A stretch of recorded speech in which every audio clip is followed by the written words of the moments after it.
Hello and welcome everyone. It's time for some Victoria 3 again because we do not make exceptions for Vicky 3.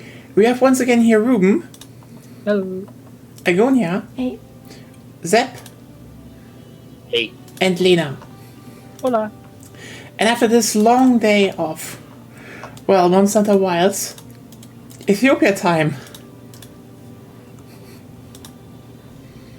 Well, I mean, it's still basically the same game. We're just we're just fighting UK Thalos and Narga Russia. Yeah. I mean, Not wrong. I guess it's just. I mean, they are not in the game. I guess this time. The monsters she referenced. Raffles? Oh wait, yeah, right. What's this time, or just Listen to this. technological development and capitalism? No, it's just more like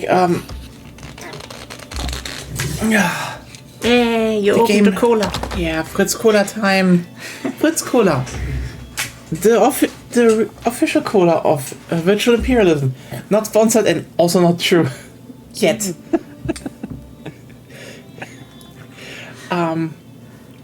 Yeah, no, it's a fun game, but it's so single player focused. It's a joke.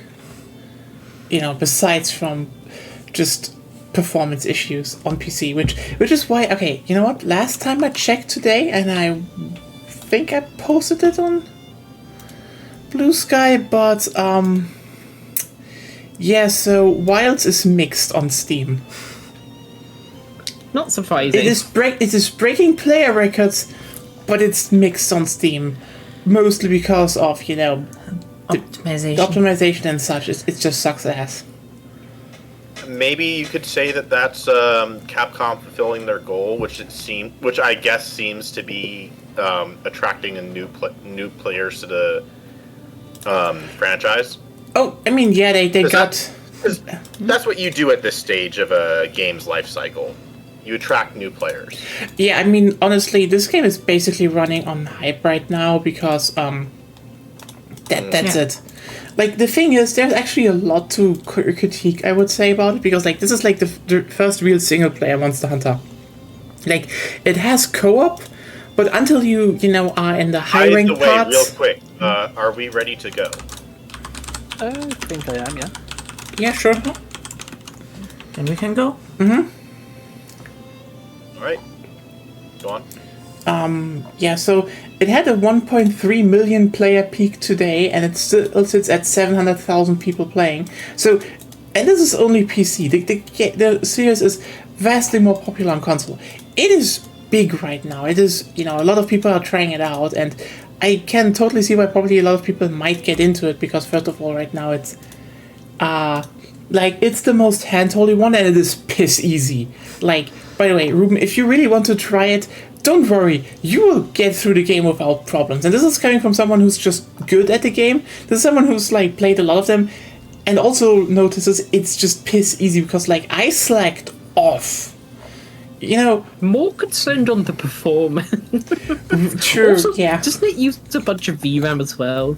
The first Yeah, 10 gig. yeah. It needs... I mean, it doesn't need 18, I need but a new yeah. GPU. Oh, but the GPU market. Actually, did you guys have a look at the 9070? They look actually pretty good. Yeah, they're just 550 and 600 pretty quid. good.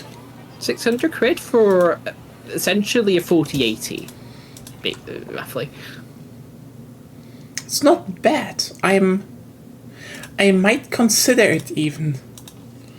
But yeah, no. The thing is, just right now, the game is again, it's we're a co-op game, but I would definitely say, hey, if you don't play it co-op for some reason, you probably won't notice how much it just prevents you from doing co-op play until again the later parts where it's then definitely very likely going to open up, and otherwise for hours I forgot to eat, I forgot to get the food buffs, I forgot to restock my healing potions, and only then I didn't even die once. I only died once because a hitbox was like it's just straight ass.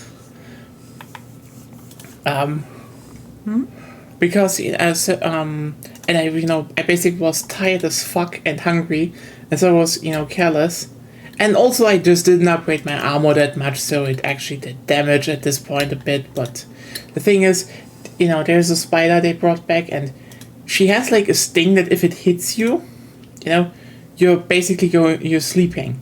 The thing is just in wilds, it seems, if you're standing beside her and she does she basically does a thrust with her lower body beneath her and tries to poke you with it. There's a butt stinger. A butt stinger. But if you stand left or right to the stinger, and it technically visually it just misses you, it has no stinger going near you, and the game's like, no, you're sleepy now anyway. Oh wow. And my cat was on cooldown, and it was like, yeah, cool. That sounds fair. I mean, again, the rest of the fight was easy and anyway, but like this was just a bullshit. That was just bullshit stuff. By the way, in tech news, did y'all hear that that Skype is dead? Oh yeah, I saw that. It's on March something. It's just gonna be shut down, which is March 5th. March 5th, which is like in a week. I'm slightly sad. Like, here's the thing: Skype always sucked. Like, no real group calls. It did. No group calls without payment. No.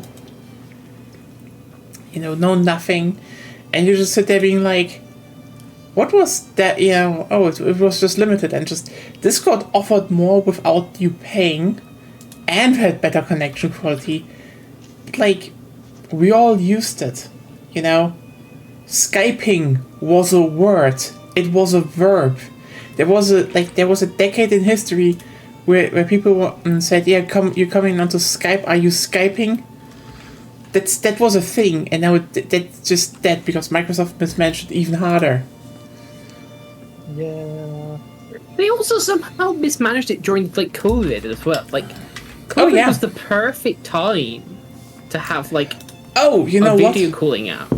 The problem they just screwed it up. You know what the problem and even here like is? in the corporate world, they've replaced it with Teams, and Teams is dog shit. So I mean, Teams. I've barely used Teams, but even I can tell Teams is terrible. Yeah, it is. And I've used both, so yeah. Okay, I'm going to just.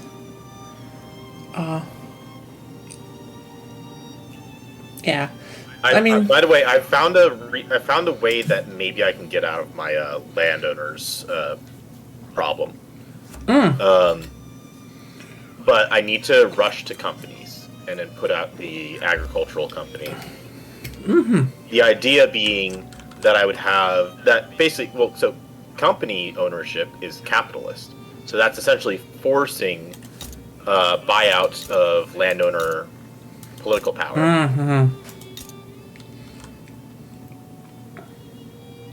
So I haven't really tested it myself yet, but I feel like it's a good, it would work, especially since grain is expensive on my market. I mean, you are still landlocked. Yes, I am still landlocked, and I also have the one food industry that has 59 employees and is destroying my my grain prices. Well, it's making them expensive, which I guess is keeping the rice farms the rice farms in power, I guess. I don't know. I need to get the fertilizer up though.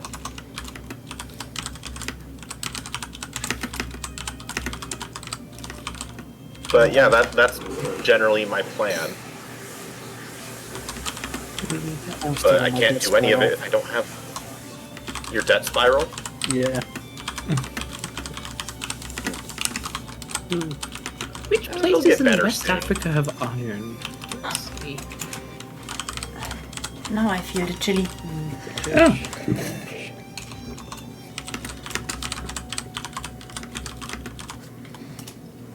You know, Britannia has iron, but Oh, I got a rubber event.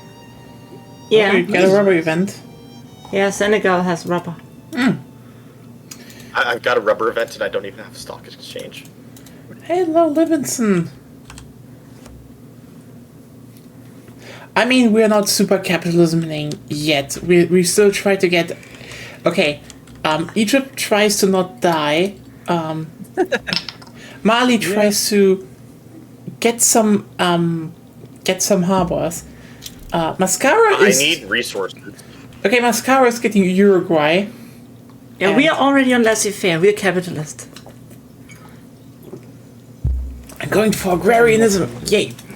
I mean, what better system to fast industrialize if not the system that exploits the standard of living of your people to accelerate that? Yeah. I mean, the whole game is get your peasants out of subsistence farms to make them more unhappy so that they work for anything. or to move away from land taxation, which is stupid. Oh yeah, that as well. That as well.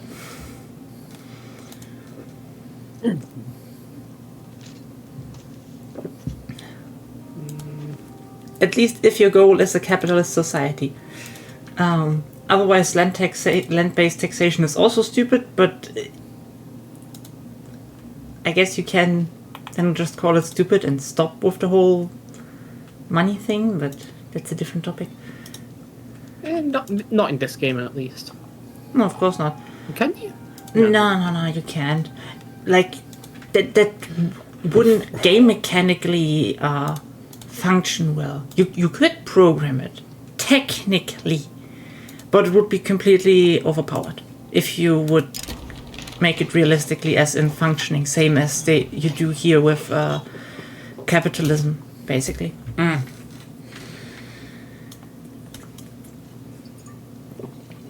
Imagine people producing their stuff for other people in their country and getting all the other stuff they need from people in their country and deciding what do we need to trade with other countries.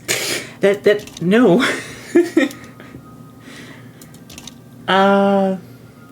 Isn't that a market? Technically it's a market, but not your typical one. At least internally. Externally you would have to use money, obviously, because other countries use money. But internally you could technically ignore that.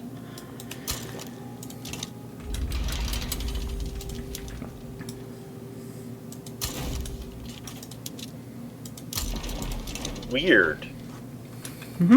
So apparently my capital isn't getting any iron at all from the market, even though I'm producing iron. Yeah, same here. I've barely got any iron in my market.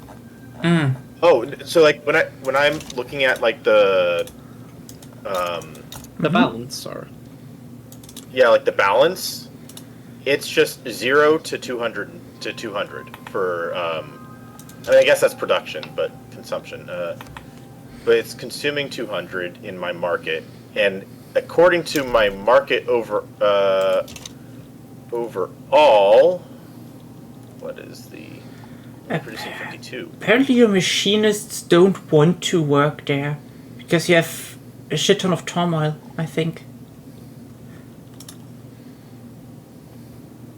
It's going into the construction sector, looks like. Do I need to turn my construction sectors back to wood? I don't want to. I find it useful to do a mixture of wood and iron right now. In different states, sort of. Well, here's the thing, I need the construction sectors to do stuff, and I don't really have another place that's reasonable to put them, but I guess... The problem is just that wood buildings is inefficient. Yeah. And especially if it's going to make paper so much more expensive. Or sorry, not paper, wood so much more expensive. Yeah, as soon as you can switch, you should. When you say can, do you mean like If you can technology-wise or economy-wise? Economy-wise. You can technically have the technology before you're economically ready. Yeah. Okay, yeah. I feel like having any construction sectors is not good. Depends. If you have lots of wood, then I would just build lots of wood sectors. You know? Well, my problem is I have 5 logging camps in my country. I know. It's not. This is the same problem I had last time. It's like, oh no, there's no wood here. Except it's worse because Mappy exists now. Oh yeah, that is true. That's why Eastern Mali was suffering so much from the lack of iron. Not enough iron in their diet. Yeah. Oh, well. At the very least, Yeah. I'm able to produce a crap ton of tools easily. Oh yeah, by the way, Because I've managed to get some steel running. heard about the new EU regulations? Which ones? Basically, new EU regulations that are working from next year onwards.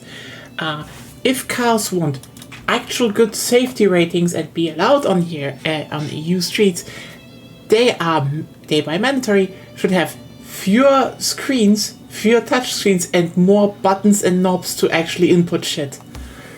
Good. Did they? Oh, that's good. But did I they have do something anything to about say the about this, headlights? actually.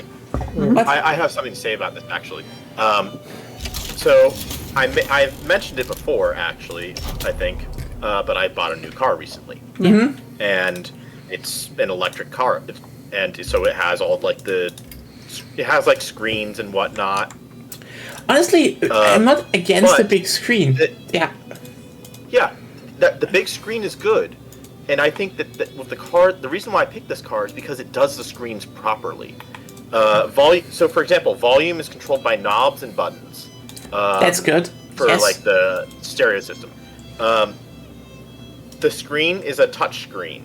The other screen is my dashboard, where it shows like my speedometer and so on, and I can press a physical button on the steering wheel to change what that dashboard shows. Mm-hmm. So like it'll move my speed and stuff off to the left while it puts a map there overlaid behind that, so I can have it more in my lower peripheral vision than like my far side, which makes it safer for looking at the map while you're driving and maneuvering.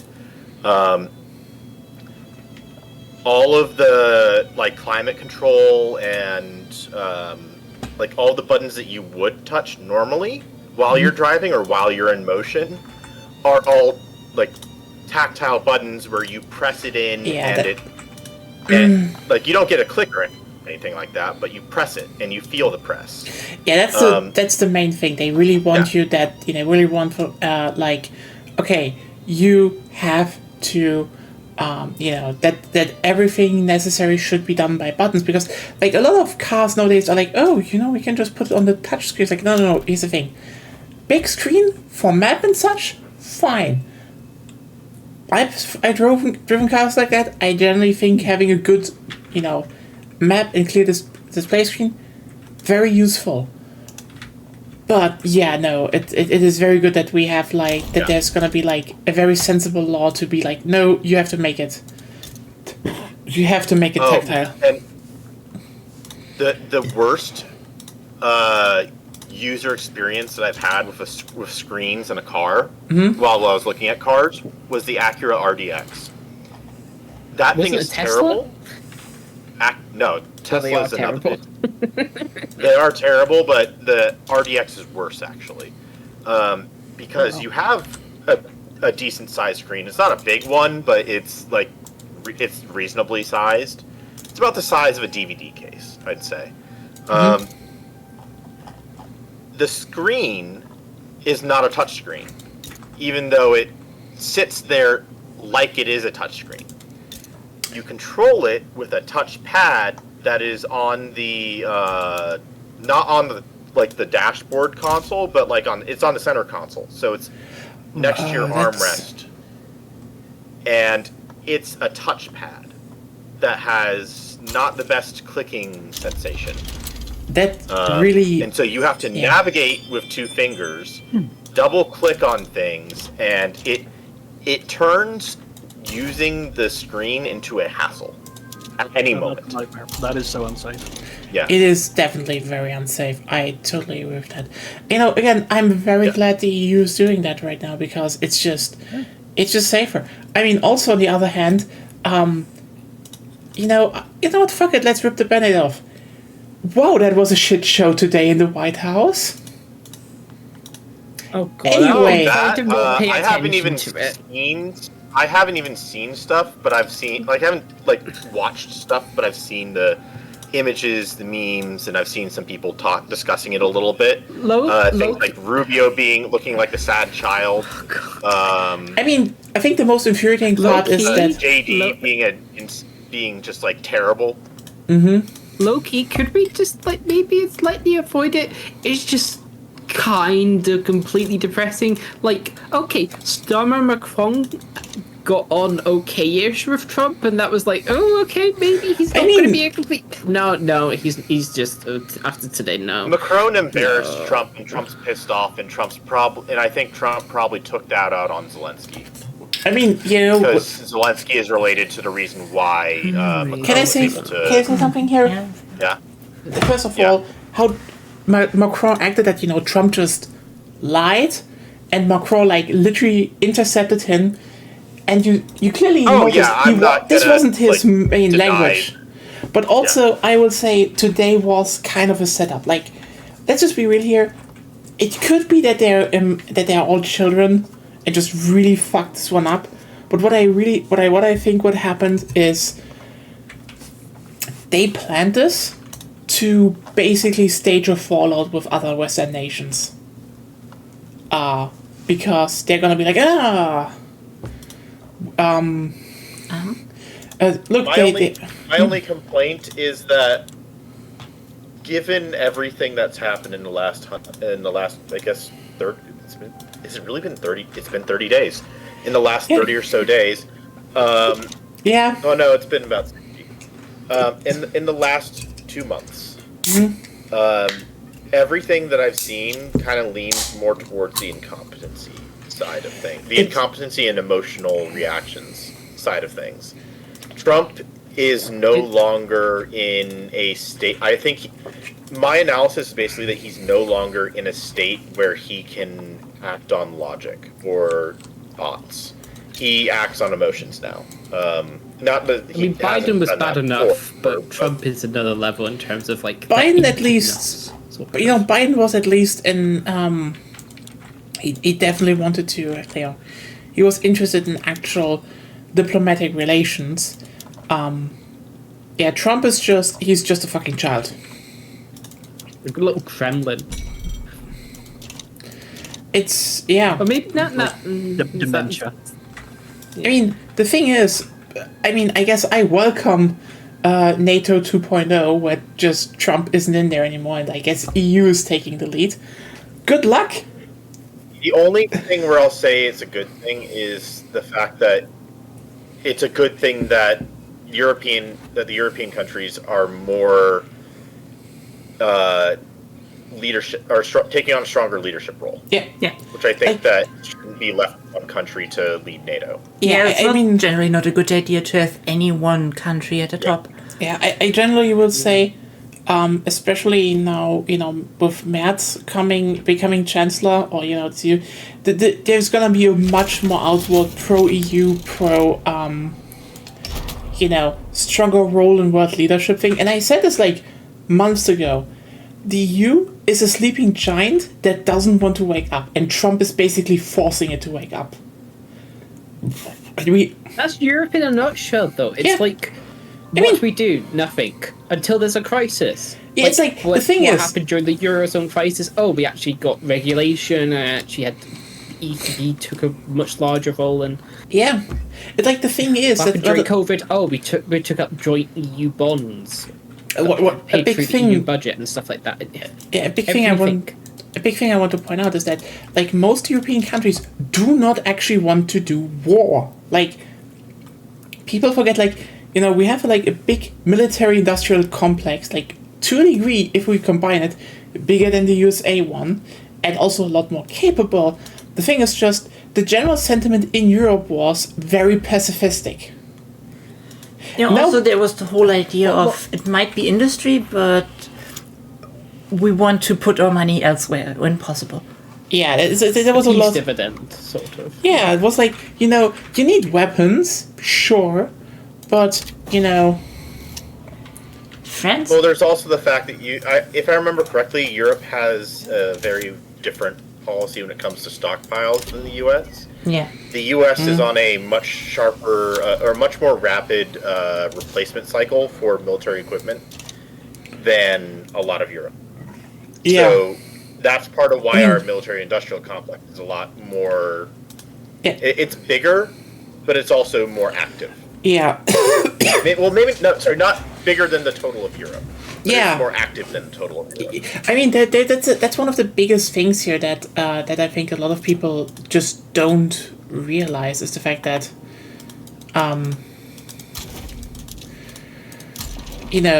right now a lot of things are already happening. Like, for example, a lot of German, French, and especially Swedish arms manufacturers are pivoting to, like, already producing a lot of new stuff. Like, for example, we didn't really consider, like, a lot of certain anti-air defenses or so, or to update that, because but now drone warfare is happening, and that's basically updated rapid time. And one of the biggest things is that there is now actually a new fund in the EU where everyone pulls in to make bulk purchases for all members. So there is even more, standardization across the board. Which is, that's actually pretty big. I mean, especially since France is in. I mean, they probably will profit from that heavily. Like, a lot of countries will need to upgrade for example, their air forces. And aside from, the only real 5th generation fighter we have in Europe is the Saab, how's it called? Saab Gripen, yes. Saab Gripen, Saab Gripen. Generations, no, that's 4.5. Yeah, okay, Only it's fifth almost. generation in Europe that's active is F-35, and that's American. Yeah, but like the thing is, the Saab Gripen is very similar in terms of performance. So a bunch will probably get that, but also a lot just generally have to upgrade to 4th generation stuff. It is very It's not similar. the performance. It's not performance. It's reaching intended goals or the needed goals. The Saab 5th Gripen generation is- aircrafts are they're over tech essentially. They Yeah. do more than what's needed of modern battlefields. Yeah, and even then, It's why the program is kind of. So, there's exceptions to this. Okay, I'll admit there's exceptions to this, but for example, the Russian-Ukraine war, you don't need 5th generation fighters. yeah. Ruben, Again, not well, really. So, Ruben, here's the thing. They can always fulfill their role and do their place, but it's more tech than is necessary. Would it be dominating and amazing if they were there? Yes, entirely. But it's not a necessary level of tech. The thing is more firstly, like, remember who's the defense person here. Sorry. but also yeah, one of the so- things is that this is supposed to actually speed up the the next in the 5th gen Eurofighter program, and No, what it's 6th gen. Okay, yeah, 6. But the next generation Eurofighter program, and from what I know, the Salt and Saab are actually now on board. Like, basically, the European nations are like, listen, you all work together now. We want a model, and we want it produced. But like, there's like probably a lot going to happen with for example, a lot upgrading to the Salt Rafales to just pad out their air force. French will probably profit from that, but like it's gonna be very interesting where the money will flow because Europe Probably is going to currently see expansion of air forces, so that means probably more more Eurofighter Typhoons, moving to Tranche 4, I think is the latest version. Probably expansion of so there's actually a really good beyond visual range, essentially anti-aircraft missile. It's the MBDA Meteor, basically. Yeah, I mean That's better than some of the stuff even the US has. And yeah, you can stuff a bunch into like Typhoons, and basically you're just going to get a modernization, move to a loyal Wigman program, though the French are doing some quite good stuff on that. Though the problem is with talking about sixth generation aircraft. So you've got the Franco-German one partnership. And the problem is, I know what the problem they've kind of been. They've got conflicting goals. It kind of is similar to the Franco-German tank project. Where here's the thing. They've got conflicting goals, conflicting like styles of their armed forces. Like France also has a very big focus on its naval aviation, while the Germans obviously don't. And I mean, also just the big problem here is that a lot of companies are like, no one knows there's who too many to put. companies. There's too many companies and too many countries saying, "Oh, we want our company to be the one that gets the big contract and stuff like that." And these are requirements. Yeah, sure. But the thing is, right now, that this is basically a point of contention of do we want to go with this model or with that model? And the thing right now is who does what in what part of the project. And here's a key thing: the fact that Trump is now screwing champions as well. So. Yeah, and the thing is that Trump is screwing up so much right now. This is actually solving these problems in real time, because here's the thing: the politicians will just at some point the politicians will just say, "Who cares? We want something that works." True. For what I heard, a little bit of clarification here. Trump is not solving the problems. He is becoming a problem that is causing people to want to solve. That's more like that's what I wanted to creating problems. Zep, what I wanted to say is that the problem was they were bickering because there's a lot of money in this shit, and we're currently not at war and we don't really have pressure. So why should we decide? And now it's more like, okay, we have to decide who has the best track record in terms of aircraft. France, good.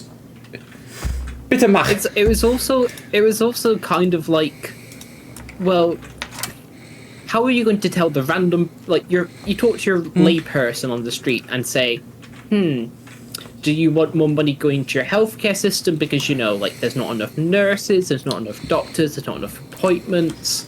Would you rather it go to education? Would you rather it go, or would you rather spend more money on defense? I think the answer would be immigrants bad.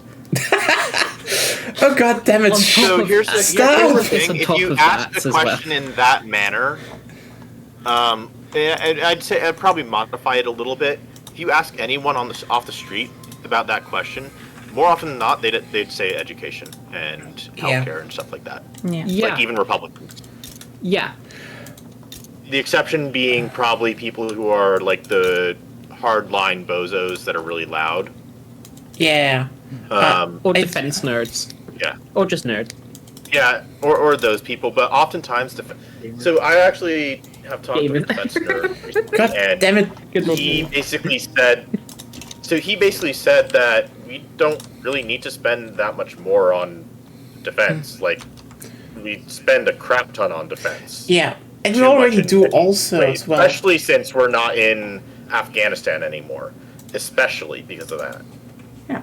What's the US spending as percent of its GDP? I think it's 3.2 to 3.4% of GDP on defense, roughly, right now. Isn't there... So, given the size of the US economy... I would say maybe it's a little hard to say if that's correct, simply because so much has changed in the last, 30, 40 days. That was before a lot of people have been Trump. fired. That was under Biden, basically. Yes. Yeah. So clarification, that number is before Biden. Got it. Yeah. No, during Biden, so before Trump. Sorry. Yeah. Sorry. Yeah. basically, yeah, the thing what I want to point out is just like Europe is going to rapidly, you know, we will definitely see a lot of standardization in the next years to a degree that we, you know, didn't expect. Like here's the thing. For example, when it comes for example to tanks, you know, aside from probably some specialized orderings, the thing is, this will probably go to you know, German companies most likely, because most European countries use the it's called Leopard platform anyway. So they're probably gonna be like, okay, listen, nearly everyone is using them already. We're just gonna keep you know, expand on that one. Similarly, a lot are using French fighter jets nowadays. Probably gonna expand on that. And also, and this is probably the most interesting part that's going to happen, one of the few builders of, you know, actual naval ships nowadays is France and Italy, and they probably are going to start building shit together, because again, Europe needs more boats now in the future. Oh, what was the Franco-Italian frigate? Oh, it's multi-purpose. If I remember correctly, it's actually, funny enough, the US is built. US like next generation frigate is based off like the Franco-Italian design or something like that. That's how good the Franco-German frigate is, if I remember correctly. Yeah. Well, so there's a bit more to this actually. Part of the problem is that the littoral. Part of the problem is that the reason why we went that direction is because the littoral class basically was a failure. Yeah. And so we needed something more. We needed something too quickly to replace. You mean the destroyers? The Frem multi-purpose? Yeah, the Arleigh Burke destroyers. We needed something to replace those because they're too old, and that was the best option. Instead of having to go back to the drawing boards and do development for years on ends, it just didn't make sense. Yeah, and by the way, I mean, also, here's the thing. I will guarantee you, the moment the EU grows bigger and tries to be more centralized, remember, Morocco actually put out, once to join the EU. You know, it wouldn't surprise me if, Morocco or Egypt would have way closer ties in the future. Because that's probably going to be a thing. But yeah, I think you were talking about the Frem multi-purpose frigate. Yeah, that's it. Yeah, Italian Navy, French Navy, Egyptian Navy, Royal Moroccan Navy, United States Navy ordered, and Indonesian Navy planned. And I can almost guarantee you, Spain, German, Poland, all of them will add to that. Like... But Norway's buying British. Yay! Oh, God. For some reason, they buy the Franco-Italian. Helsing was a British company, right? Helsing is a British company with... Helsing? Okay, no, okay, okay, so there's a... There's a drone manufacturer. Yeah. So, interesting thing. Yeah, Helsing, is a German. Okay. They have some seats in England and are working on some on drones, but they're a German company actually. So the thing is, they built a drone called HX2, the HX2 Karma, which is basically a suicide drone, but it's actually kind of neat because suicide drones now, as we now, really good in terms of warfare, And wait, are they doing fiber optic guided ones or? No, it's a normal. Agonia, real quick, Agonia. Britain is in France. I know they are for a while, Okay. but I'm not sure if I should, because that's a big risk. France is is. Britain could have more land. I've seen they're being pushed back a little bit, I think, because I've seen them not hold any more states, but I've seen their front lines push a bit further. Yeah, They're being pushed back. Yeah, they're being pushed back. I'm not sure. Ideally, they have a revolt. Then I could just... I guess that would be nice, but but it's still like we'd have to beat them in a fight. Yeah, but when they have to revolt, they're like roughly half, if we're lucky, and need to fight a revolt, and then I take just French Oran or something. Also, if Britain wins this war, then I don't need to. Then I. I'm less. I need to fight.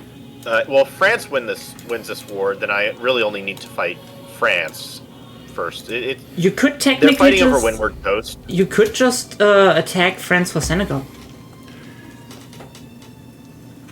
I could, but I'm not sure if they can send troops, because if they can, we're fucked. Oh, actually, I have an idea. Because there's no border. Like I don't have a touching border with them. I could do that and then put my troops on the front line immediately. So basically, like, I sit at war with them for a while, and then I immediately put my troops on the border when it's over, and hopefully get to the coast before they reach the coast. We could try that. Or I just don't know what they'd do to attack me, and I also don't know if they would. We're not far enough yet. Also, I have my military is currently completely defunded because it's expensive to exist. That's why you have puppets, which you can't have because you have nothing to puppet.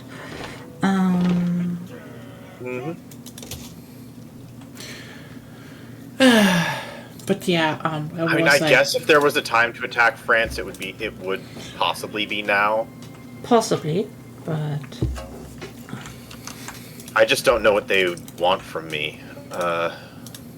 They're protective.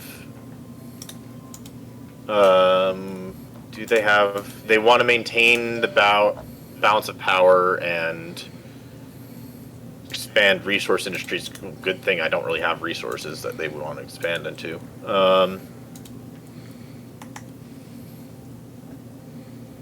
Yeah. But yeah, basically, maybe it's worth a try. How big are your gold reserves?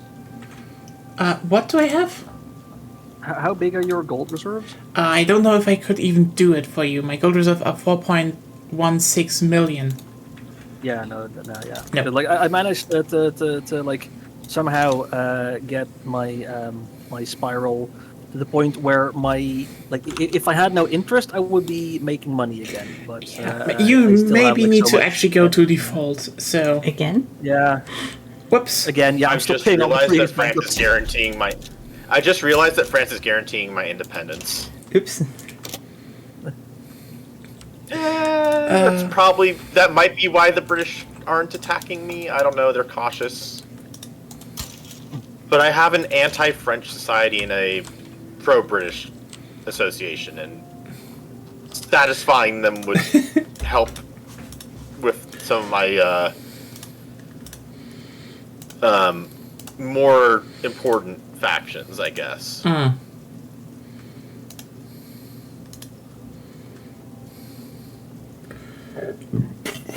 Okay, so the HX2 it's actually kind of interesting because basically they kind of have the payload of basically a Taurus missile at similar range, but they can be manufactured way cheaper and can actually also be used like a recon drone, so send back informations and shit, and because it has an onboard to a degree targeting AI software, you could scramble the signal and the thing would still work. It's targeting AI, so clearly it's going to it's gonna go for the sixth finger on Osama's hand. Putin raises like 6 fingers. AI, yes. No, the thing is, what's very interesting about it is they are currently building something called a resilience factory in southern Germany. Okay, they basically have them already, And that factory is automated to a huge degree and can actually put out over 1,000 of those drones per month. And they want to build resilience factories in each European country to be like, let's decentralize the shit out of them. So, when all are working, huge supply of drones, and also they're comparatively cheap. Like, compared to missiles, very cheap. But also, you take one factory out, too bad. There are a lot of others in Europe, and yeah, that's the thing. This grant of, let's unify a lot of stuff, I'm just going to tell right now, we're gonna see a lot of drone factories around Europe now. It's not gonna be that nice. Because those could actually change a lot of, a lot, especially when we look at the Ukraine war, because there are parts of the front line where Ukraine has used drones so effectively that, the Russians are surrendering en masse because they don't have logistics anymore, and the Ukrainians are outnumbering in terms of tanks.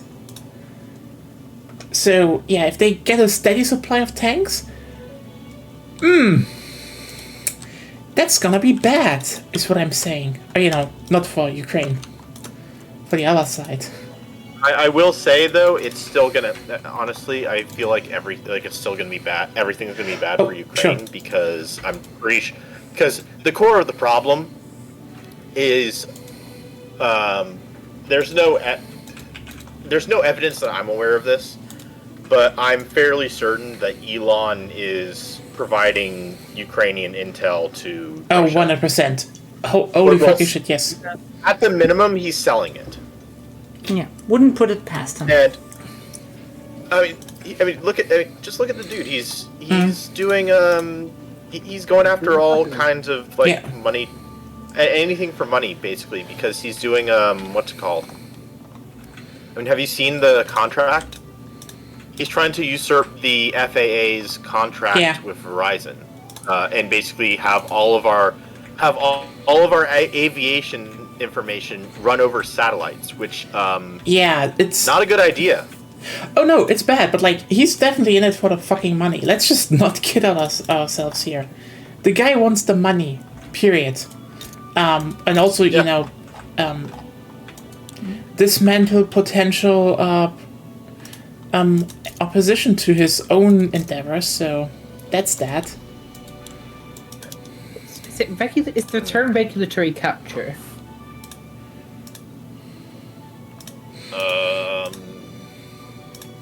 Regulatory what? What was that second word? Regulatory capture.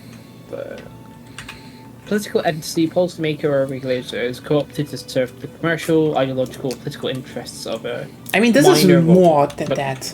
This is more than that. This is just a hostile takeover. State capture, then, probably? Yeah. Yeah. Does it feel a bit dissimilar to how, post Berlin Wall, full of the Soviet Union, Russia, a little bit in terms of how, you know what? I wouldn't really compare that, but you know what? To a degree, yes. Are you talking about within the U.S.? Within the U.S. in terms of them just trying to buy the state and get into all the little. In that sense, yes, but this is less, USA trying to buy shit. This is more, this is just literally that's what I mean by state sold capture. Out, yeah. So essentially, commercial interests taking over the U.S. government in a way. Yeah. Or other parts, yeah, it's just turbocharging a lot of stuff. Ever since Dobbs was it? What was the one where it essentially allowed companies in the US to spend money because it's quote unquote free speech? Good question. What do you mean spend money? Election. Spend money on what? Essentially on elections and backing politicians and stuff like that. Oh, was it Dobbs or something? Or? I believe so. I don't remember what Dobbs specifics were, but I'm pretty certain that I remember it being talked in relation to campaign finance law a lot. which would like the connecting strands there would make sense for that to be. So yeah. Node was no, DOS was to overrule Roe versus Wade. No, that wasn't that abortion? No, that was abortion, wasn't it? Yeah. Dobbs. Maybe it was. Citizens I don't United. remember. That's honestly. what it was. That's what it was. I think. Oh, okay. Because I remember there was when they start. I remember now because when they started talking about Citizens United, it was around the time. Right, I think Citizens United was probably a reaction to Bernie. I would not be surprised. When did that get started? That was When did 2010 is when the thing got passed. Well, 2009, 2010, sort of. Okay, that's a little earlier. I guess that Okay. then you could maybe argue it was a reaction to Obama. Obama had a good amount of grassroots campaign funding, like small donor type funding type of stuff. I wouldn't have I would have thought if it was after the 2016 election, I would have said 100% Bernie, because he got a massive amount of money from small donations. Yeah, that's true. He was like, he just led that thing by a mile. It was pretty ridiculous, actually. But yeah, it's just to be back on topic. It's just I generally think a lot of people are underestimating how fast the EU can turn around and actually cooperate, because people are pissed right now. I have to say though. So I think one of the reasons why it's turning around so fast is because people are pissed. People are pissed at Russia. People are pissed at America, and so they're kind of uniting in their anger against outside forces, which is helping to put down internal squabbling. And I think that it's also causing more middle and left-leaning coalitions to occur in governments as well. Even if they're not a coalition, there's also cooperation going on. Oh yeah, cooperation that may not have otherwise happened. Yeah, I think the big part here really is that how's it called? I think we can actually just look at that and just really see. I think the most interesting part about that is just 10 years ago, we had like a lot of Europe, everyone sees you as weak, China was the only country that realized, no, we have to keep Europe weak. Everyone just assumed they were weak. Hello, Adam Reborn 13. Welcome to the stream. They were they assumed they were weak, but now that there is actual pressure, it's not even half a decade and Europe is more closely cooperating than ever. It's the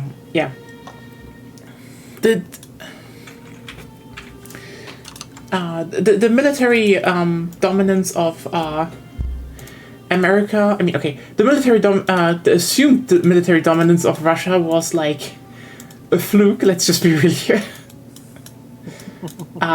It was a paper tiger all along. It was definitely one. I mean, but now that doesn't discredit the nuclear threat. Sure. The nuclear threat, totally. Yeah.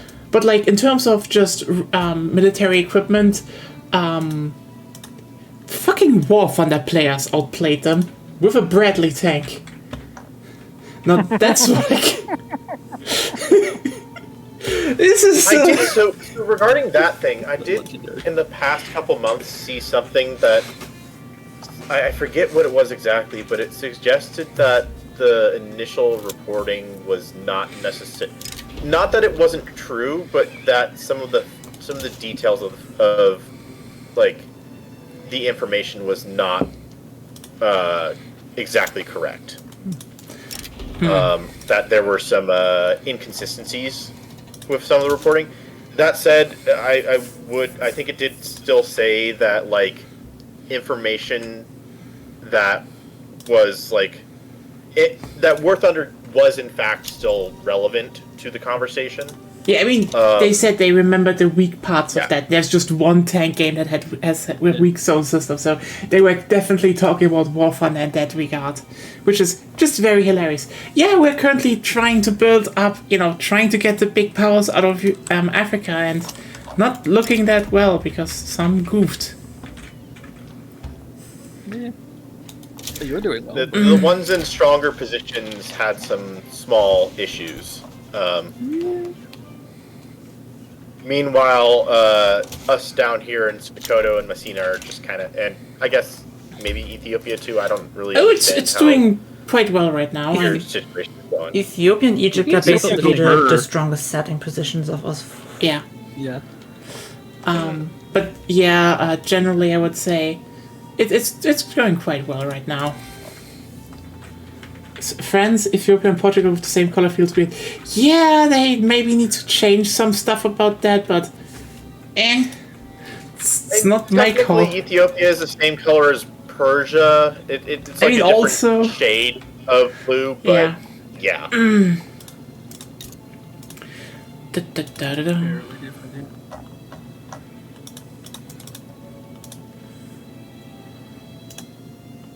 I think I've kind of fixed my economy. That's good.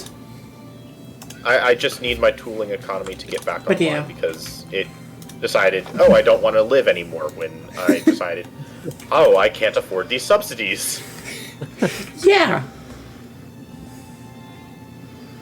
I'm gonna give the wooden construction sectors a try.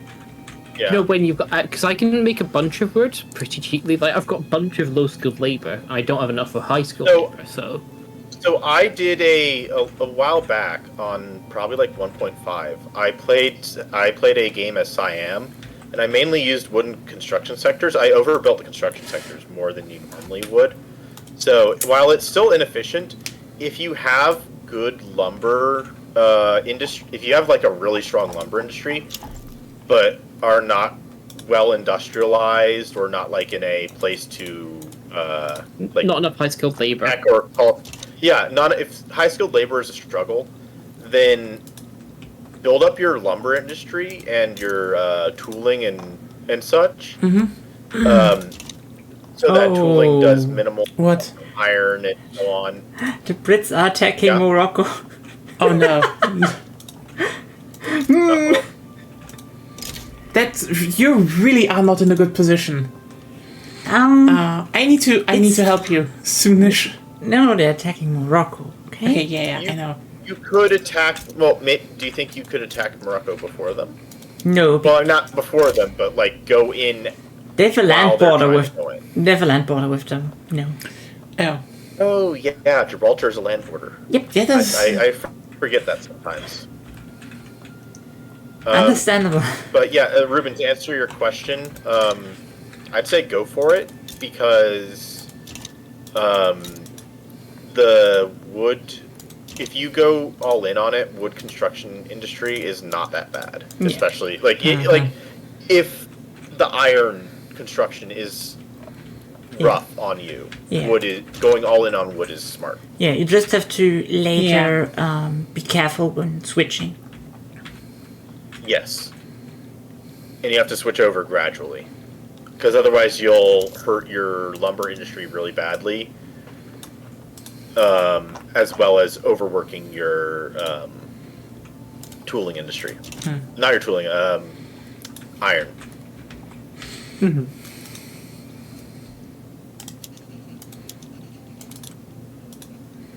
That said, I would like to get more Volta, more Volta and more of Guinea, so that I can actually have more lumber, and maybe do that. I've had to pause my construction because it's expensive to do even wood construction. Also, someone posted that was the most embarrassing press conference in American history. That was the most embarrassing press conference in American history so far. So far.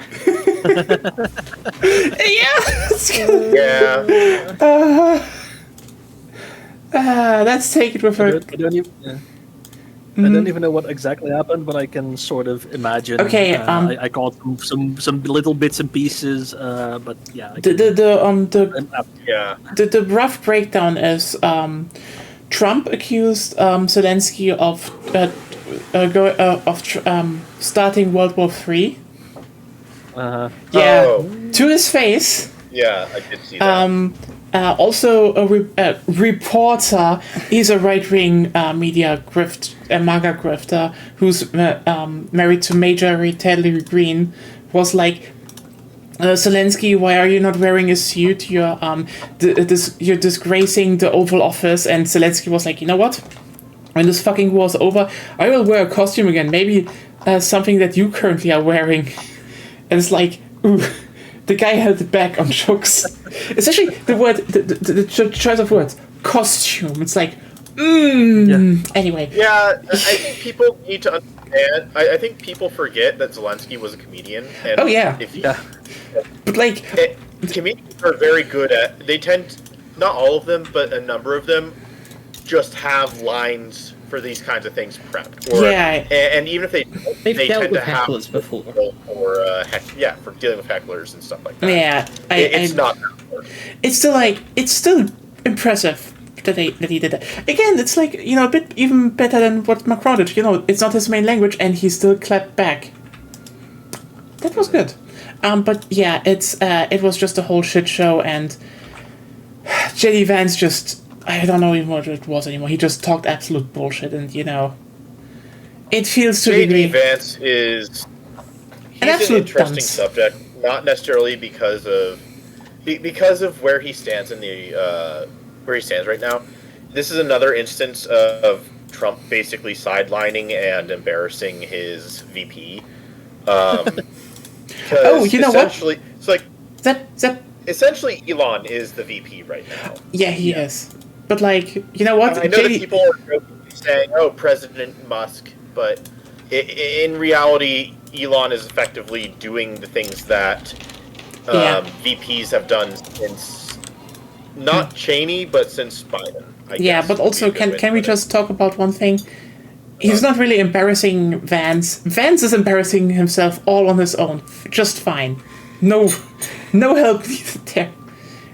Like, you know, he could, you know, present himself as, you know, the more reasonable part of the government. Like, that would actually bring him farther now, because a lot of people hate Elon and Trump now. And let's just say, if you would position yourself could have as gained political favor by doing that, but no. oh yeah, like, you know, a lot of people would then be like, if you just get rid of the president, the vice president seems actually very sensible. You know, if he did that, but no, he's not doing that because he's a bootlicker.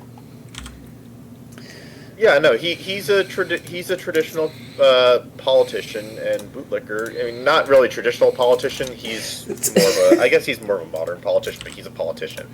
Trump is not a politician. Elon is not a politician, and so there's a very stark difference that that JD is a reasonable person, and just looking at his track record, he's not really that reasonable. Yeah, it's just very, very stupid right now.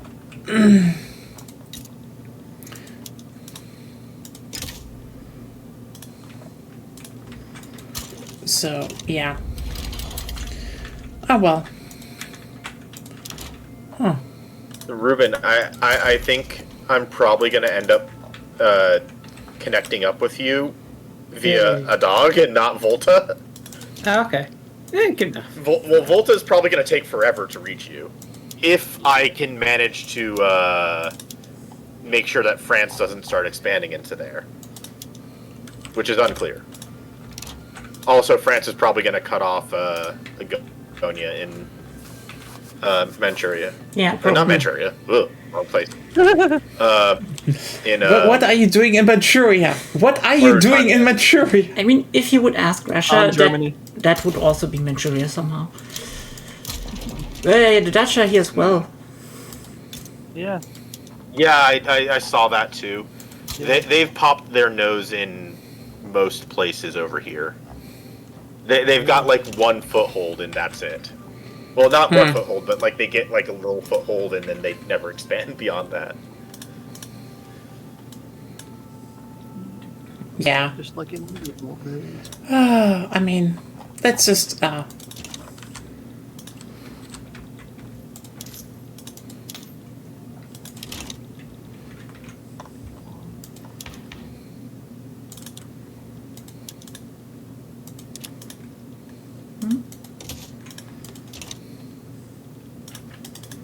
Yes.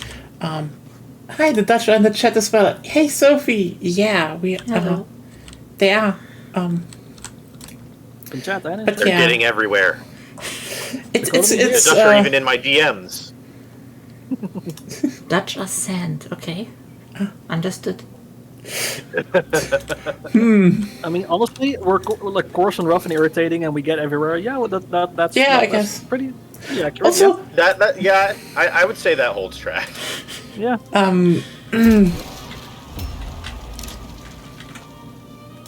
Also, I feel like I just kicked something off with some fantasy people on Blue Sky. What did you do this time? Okay, no. There was just someone posting about, hey, have wizard staffs ever been cool? Like, why can't I just have an orb and call it a day? And I was like, staffs are not they're supposed to be cool. They're humble, they're useful. You can, you can poke things from afar with them. You can trip people. You don't even need magic. You have. You can hold them out as like an extended lantern. You can do a lot of things with them, and they're just they're just an all-rounder. They're the Subarus of the wizard world. Orb users are the Cybertruck owners of the wizard world. And I think I just kicked something off. Also, wizard staffs are cool. Next question. They are, yeah, no question about that. Actually. It's just like, Yeah, have wizard staffs ever been cool? Yes. Next question. Yeah, next question. Like, duh. The fuck are we talking about?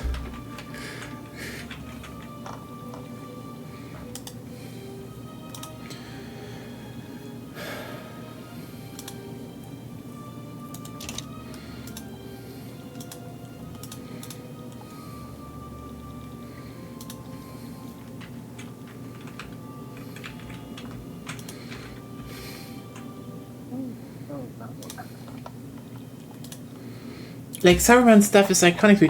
Saruman's stuff is iconic. I'm very much a Gandalf enjoyer, though. It's just simple. It's just simple, It's a walking stick with a gem on the top that can glow. That's how you know that Saruman is fucked up. He has an orb in his staff in the movie. No, yeah, and also no, he doesn't have an orb in his staff. Yes. No, his staff is he just has an orb in his castle. No, in his staff. So do you want to say Saruman is a Cybertruck owner? Yes. Have you seen the tower?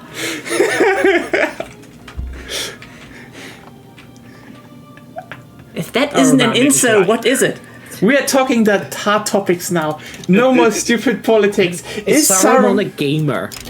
Saruman a gamer. I mean, he seems pretty racist. He might have said the N-word on the stream already, so probably. Hold on. You could argue that Saruman's staff that has an orb on it is a butt plug. You could argue that. No, because So, the question Are is you going to Saruman argue an incel or a that? femboy? Are you? unless Are you he going to argue that? unless he's I'm really not going to. unless he's really kinky, Zep, I doubt that if you have seen the staff, because the orb is not directly on top, and since the thing is modeled like after his tower and the white orb is representing him, there are spikes on top. So maybe he's really kinky. You don't know his life. Yeah, maybe he's Yeah, really maybe. kinky. Like, I have seen people put more dangerous things up their anuses. I mean, Okay, he's all alone up there, surrounded by all those big buff strapping Uruk-hai. What do you think he gets up to? I mean, that's why he created them. It gets boring when there's no war going on. Why do you think he made them like that? We are talking. What do you think What he does made he them? do? What does he do in his spare time? Like I said, he made them. Like, why else do you think he made them that hung? Saruman into Uruk-hai I have confirmed. no answer other than the obvious one. I mean, he probably posted on Palantir Net, but He's supposed to volunteer them. on Twitter. Everyone No, else is Palan- basically no. left except Sauron. No, Palan X, formerly known as Palan Twitter.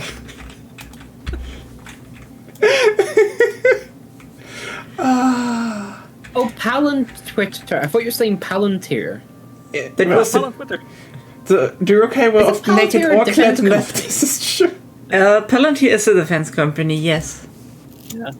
I mean, yeah, but like also the yeah, they named after the Palantir in the movie, in the books, and like Oh, okay. Makes sense. because you see the Palantirs are orbs that can basically connect to each other, and you can see and speak through them. They're very old and very very powerful, but also like barely anyone has one. But Saruman has one.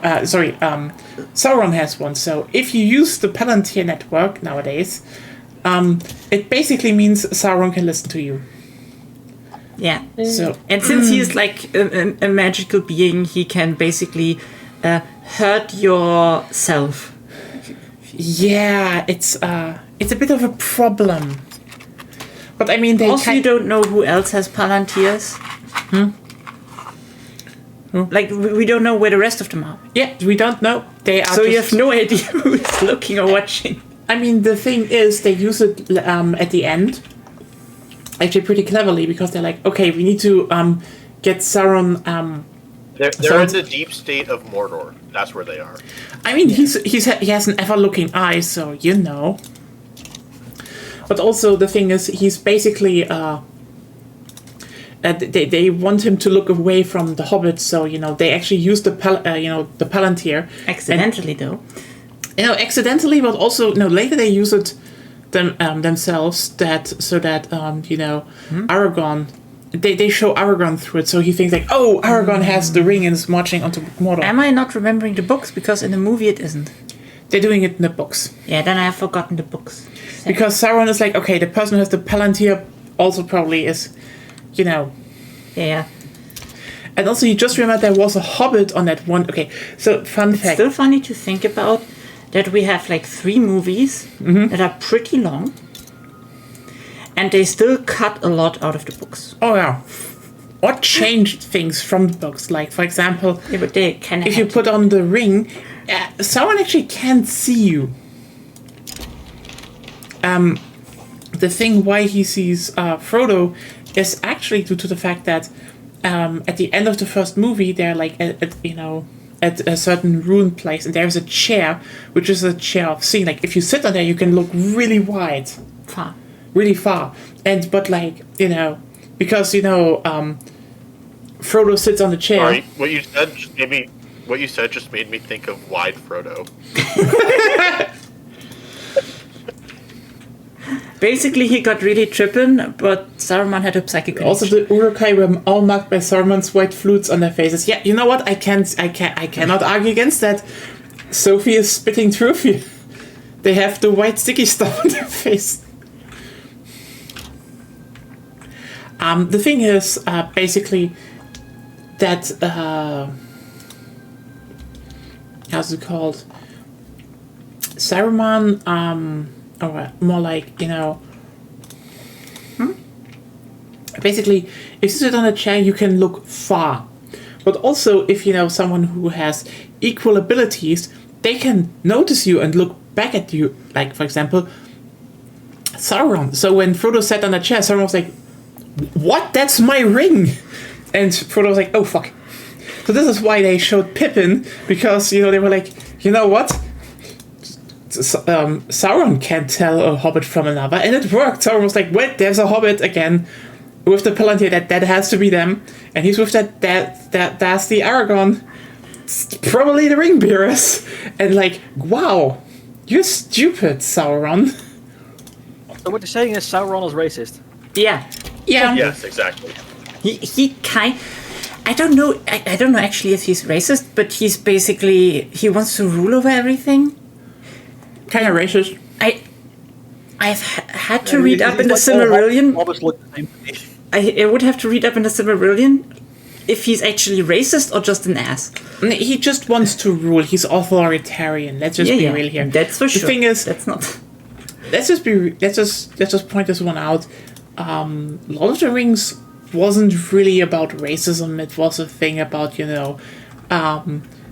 industrial progress destroying the natural world. Like that's the point of the orcs. Like the elves live in harmony with the world, and can build great cities and forge great armors and blades. Because they live in harmony and understand the world. Meanwhile, the orcs are literal corrupted elves that exploit and destroy nature. Just pointing that out. There's a very obvious, thing going on there, and yeah, it's kind of goofy that some people try to read different things into that. It's like, no, this is. I get that Lord of the Rings is overdone because it was so influential. Sure, but honestly, it is more insulting.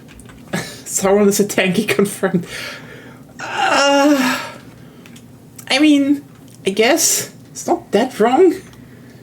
But then again, authoritarianism, they overlap in a lot of ways anyway, so, The thing is, that, how's it called? That is like the main theme in Lord of the Rings, it's again, it's... rule folk versus industrialists. Basically, yes. And also, the ultimate heroes are rural folk who don't really care about riches. They just want to go home and sit under a tree and smoke pipeweed. Honestly, so what that we're is saying very is based. that the rural folk are the superior interest group here. Basically, Yes. that's the case with Tolkien. So you're basically saying he's a little bit of a romantic in a way. To a degree, A little bit. but he was also little bit. like Yeah. in the midst, like partially lived through the end, I think, of the Industrial Revolution. I mean, he lived through World War One and World War Two, so... Yeah. Lord of the Rings is very much inspired by World War One and World War Two. Like, the whole point of the Lord of the Rings is there was a greater evil back in the day, and now basically another evil that is quote-unquote lesser is trying to redo the same thing, and they're just like, is it that bad? Should you really care? And it's like, yes! Yes, you should. Yeah. I mean, I don't know if it, you can read it monarchistic, but this is like, the problem in fantasy is that, the whole thing about kingdoms and shit is that they're usually used as a shorthand, which is like...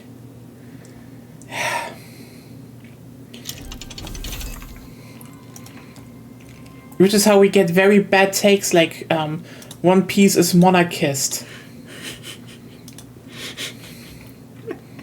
Oh boy. Wasn't the whole point of the movie Red trying to get rid of monarchism? Or was that? Yeah, what? No, that was also piracy and stuff like that. Oh, you know what? In general, that piracy and again, anti-offer. Piracy means freedom. Anti-war, wasn't it? And One Piece is very anti-authoritarianism, and that's the whole point of the whole show and such. But they're like, oh, but he saves one or two kingdoms. Yes, the few kingdoms who are like, hey, this is what basically being a good, quote-unquote ruler is about. Plus, they have the problem, they live in a world, every kingdom is under the world government. If you do not have a king, you do not have rights. That's another thing people really forget. Monarchism is enforced.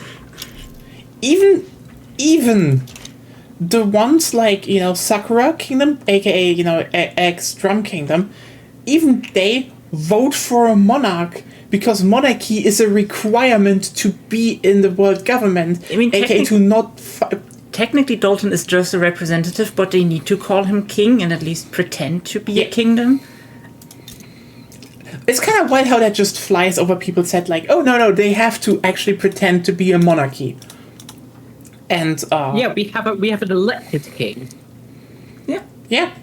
Like, the irony is Also, I will say though, all of the kingdoms that Luffy saved were all kingdoms of the people that he liked.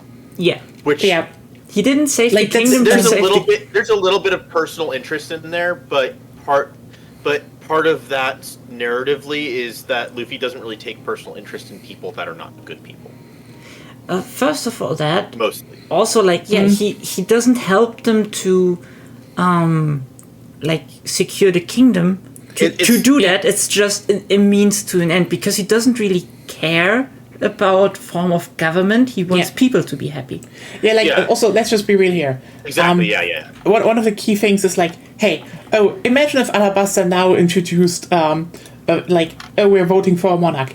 Do you really think Cobra would not fucking win?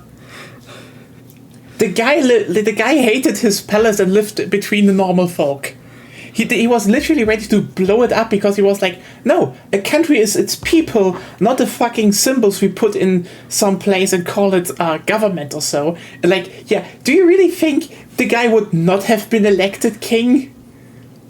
It's just similar situation in Dressrosa, and then you're like, oh, but what about Wano? Okay, hey, Wano was over 20 years under brutal, oppressive dictatorship by Kaido.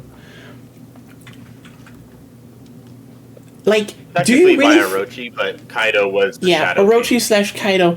Do you really think you can just install a democracy there? The thing is, to have some sort of stability, it's the old Kozuki clan, who, a lot of people still had allegiances to, they're back, and this is just the most logical thing to get the widest acceptance in terms of public Wait. Yeah. Okay. Don't know the word anymore. Isn't Egghead technically an exception? How? There's no king, right? Yeah, right. There's no king on Egghead. I mean, technically, he saves Vegapunk, but that's a different story. Also, I remembered. I guess we're looking at technicalities here with that situation, because maybe Vegapunk was registered as the king of Egghead. I don't know. It's a government island, so I don't think Egghead was actually any sort of kingdom similar to Punk Hazard. And also one thing. Also, I remember Fishman Island. Again, Neptune would have just been voted anyway. Was there a King of Water 7? No, they have a major. Island? They have a major. They actually had a quote unquote elected major, but also Water 7 is a bit weird because I don't know how they did it, but basically Water 7. I think they basically, we call it an extra boost in Germany, they have special rights because, they're basically making all the special ships for the government, and they're calling it a major, who's also the owner of every single wharf in the whole fucking city, but, what's basically it is an oligarchy now, but, Yeah. Yeah, I mean, it depends. Well, the problem here with making these distinctions is that we don't often see how many of the islands are run. Yeah, I mean, also a key thing here is that... And if we do, it's often in periphery. I mean, one of the key things is that we need to keep in mind, that because Water 7 actually goes pretty far into detail about that, is the fact that, they were basically on the brink of collapse, until Puffing Tom happened. And, they actually got resources. But also the fact that... Iceberg consolidated the wharfs into basically a government entity of, they didn't get, if you want to get a ship built, you have to go through the government. The wharfs are are basically a state corporation. So he's the head of Galea Company, but also Galea Company is kind of the state company of Water 7, and thus everyone who works there gets a job, and everything is getting spread fairly. So is it state capitalism? I think Water 7 is actually state capitalism. Kinda. But you know what? I would say yes, partly because, and I think part of the evidence towards this, I think, comes actually in the art. Yeah. Water 7 is aesthetically, it follows kind of into some modern capitalist style aesthetics. Yeah. In like similarities to like modern American architecture and stuff like that. Yeah, it's a bit of Venice as well. It's not a perfect one-for-one analog, but it's. I definitely think that there's some. Yeah, if anything, there's some belief there. I think you can definitely say Water 7 is there to basically like. I mean, the key part here is that. Yeah, he I think Water 7 is one of the few moments where the series dabbles a bit at quote unquote socialism, as in hey. Iceberg consolidated the main income source of the country under basically state rule, so that they don't fuck each other over anymore, and that basically saved the city. So that's probably one of the few times where the series is like, hey, that could be a thing you need to think about, and yeah, that's it basically. Also, not much more. Yeah. I mean, it's not like Whole Cake Island, which is basically, hey, you have to sell your soul so the society keeps working. Also, you have part of your soul. Part of your soul, so the society keeps working. Also, you have an underclass of workers that keep everything running out in the open, called homies, and like, oh boy, is this it's fucking neoliberalism. A metaphor for it, yes. Yeah, very much broken down, but Maybe it is more in lines of feudalism. Yes and no. Because you have, and when I say feudalism, because the reason why I say that is partly because I think it leans more towards, because part of the topic of Whole Cake Island is arranged marriage, and arranged political marriage between rulers, with I mean, Big yeah, Mom but also there's a lot of.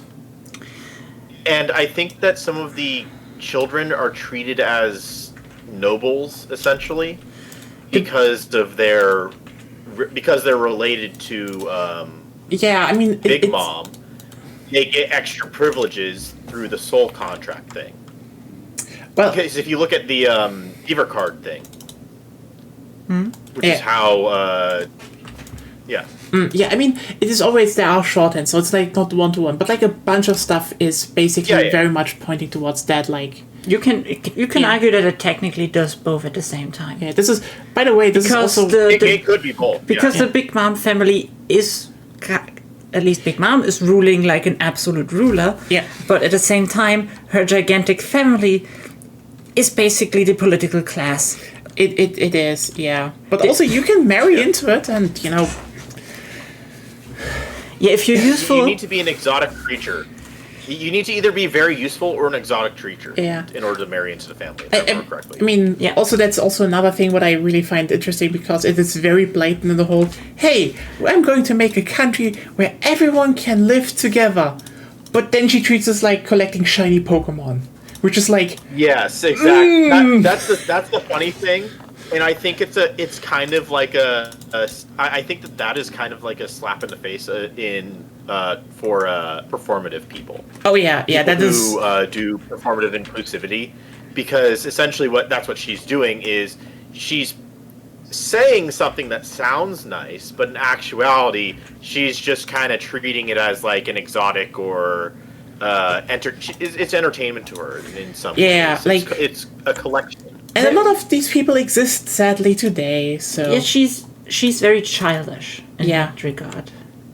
Yes, she probably did not grow up very much after she got abandoned. To be fair, if you have like not abandoned, I forget. I had a temporary lapse in memory. You really forgot that she was why she's alone. I mean, technically, she was abandoned, and then stuff happened. Yeah. And then other stuff happened. And then she was groomed by some old guy, which she fucking married. And then yes, but then she learned from him how to groom other people, basically. Yeah. And then she was already emperor. There is no growing up to do if you're like 20 and basically like the most powerful. Yeah. Like influential person in the I think- underworld ever. I think one of the most interesting parts about it is that Big Mom, even despite everything, we do see glimpses that she's basically very much a corrupted person, but she has more empathy than most antagonists. And we keep seeing that. Like, for example, when... So there's a backstory on how, how did Kaido get his fruit, and basically Big Mom stole it during a big event. And when they had to flee and, she was like, hey, Kaido, eat this fucking fruit and survive, kid. Because, he was, a lot younger than her. And she could have made bank with that fruit, by the way. And her thought was to like, no, I'm gonna save that young kid and She on could the have crew. given it to Katakuri. Then One Piece would be over. Oh yeah, no Mochi Man, Dragon Man. Katakuri is king of pirates. Seriously, Katakuri with any other stronger devil fruit would be unstoppable to a degree. But yeah, the thing is just she does that, or when she loses her memory and she just is like instantly a very, very nice person. It's like it's kind of interesting because they really put down this. There is a genuinely empathic person in Big Mom, but boy howdy did a lot go wrong for her to end up there. I mean, she's the emperor with the hunger pangs. Oh god, that is just... yeah. Okay. That is a very normal thing to have, actually. Having them, technically yes. Behaving like she does, no. No. Very bad. Not good. Shouldn't do that.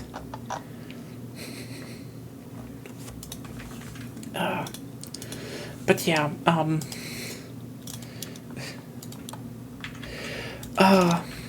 God, we're talking about One Piece again. You can tell I like that show.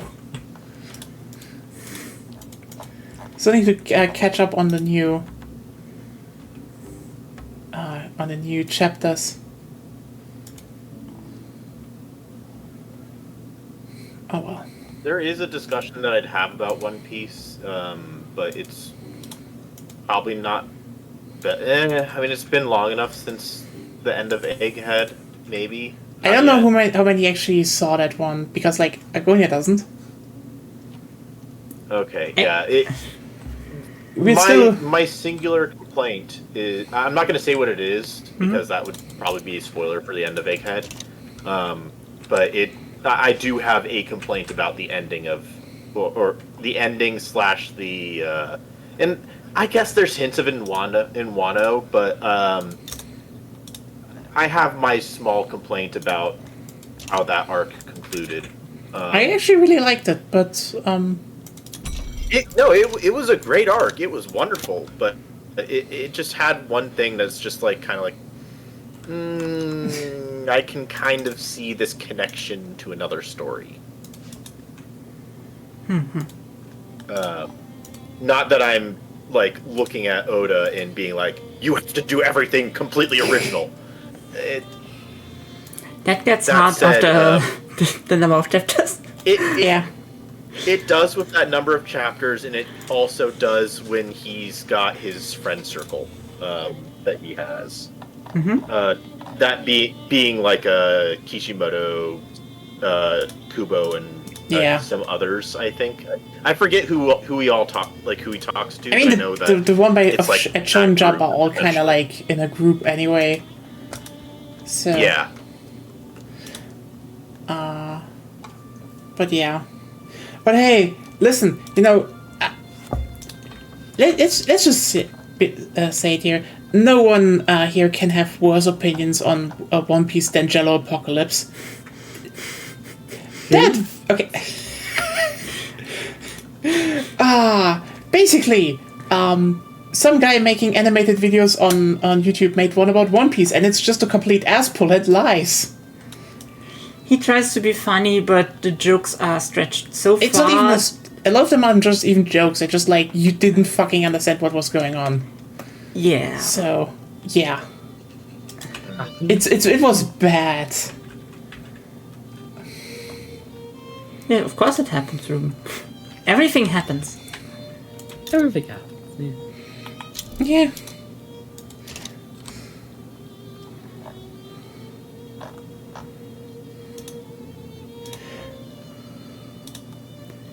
Oh, that's not good. Okay, so I'm trying one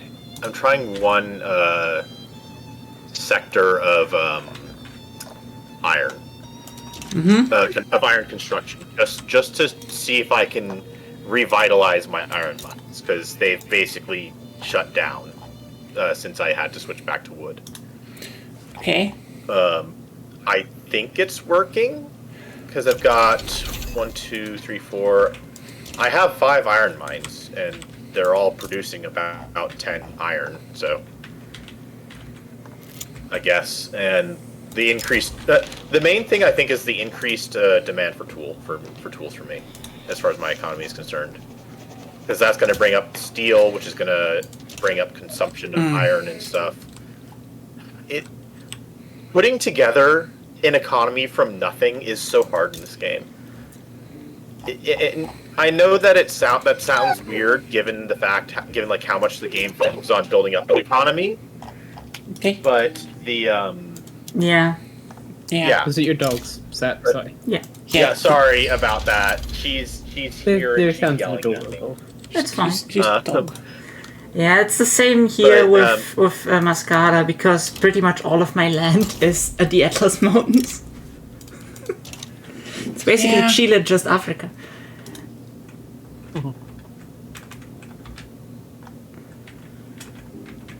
Okay. Yeah, so the thing is most of the countries that you'd start with have something of their economy existing, even if it's just like an agricultural type economy. There's still like some resource management in there. Messina, yeah, you're kind of fucked because this area you have like so few resources, and you have to like really stretch out in order to get resources at all. Yeah. Because otherwise you're pure agriculture until you get further. Western Mali and Eastern Mali have literally zero resource industry. Okay, I have a bug right now. Which one? I can't actually deploy to front. Oh. Can the enemy deploy there? Yes. Then they will probably just... Try swapping. Yeah, try swapping your HQs real quick. HQ is down there. Yeah, station edit. Did you demobilize again? No, I didn't. You did. No, I think.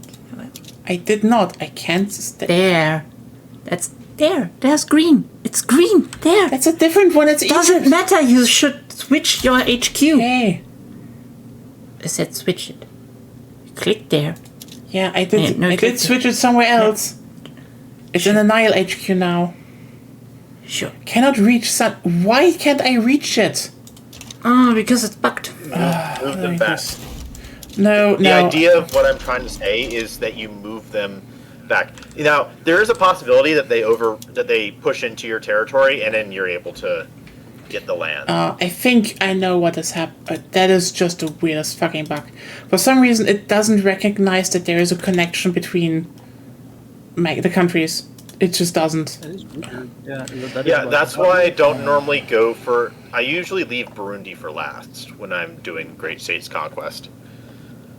Sorry, Great Lake States Conquest. Yeah, I just want to. It's a little, I just want to shield it off janky. against the. I just want to shield off against the Brits. So that's everything I wanted to do right now. Well, the thing is, British East Africa isn't going to attack. They're highly unlikely to do any attacks, and the British don't often Still. Attack out of nowhere on a border of their puppet. Yeah, I still want to. Not often. I just want to be sure here, you know. Not that they just suddenly touch it and be like, you want to conquer that. Oh yeah. Now that Morocco is gone, Britain is colonizing for Yep. you. Yeah. I noticed. That Austria move was not that good. Huh? The Austrian move was Yeah. necessary. The problem was I couldn't test multiplayer AI aggressiveness Yeah. in single player. You know what you should probably try and do? Agonia, you should probably see if you can goad the French into attacking you. Because then you could potentially pull in the British and Americans. True. I was able to declare bankruptcy again, and now everything is fine. Okay. The only Nice. only problem is that Oman is already gone since a while. The French own it now. Yeah. I know. I still need to get Casimir as well, but like I mean financially, like I'm out of the hole. Yeah. See, it only took about an entire stream's worth of time. And I'm now actually able to build the Suez Canal. Nice. Nice. If you I have to been spending the last 40 minutes building up my university. Well, doing both that and building up some gold reserves in order to actually build stuff.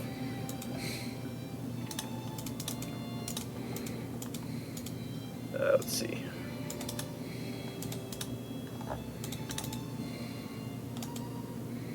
Ooh, my iron industry is actually populating now.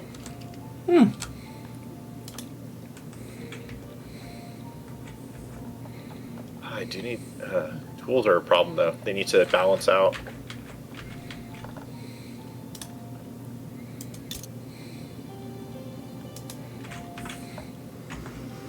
The main problem I have right now is that I need lots of convoys.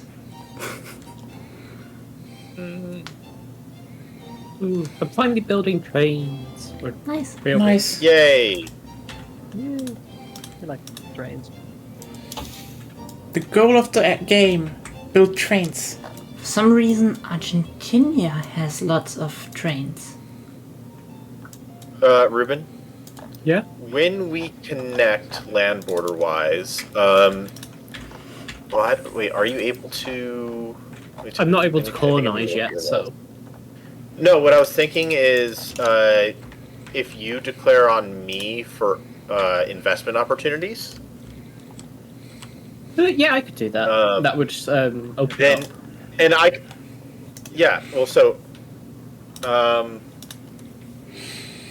I think if you'd have to do a diplomatic play for it, but then I would capitulate / accept, and that would force me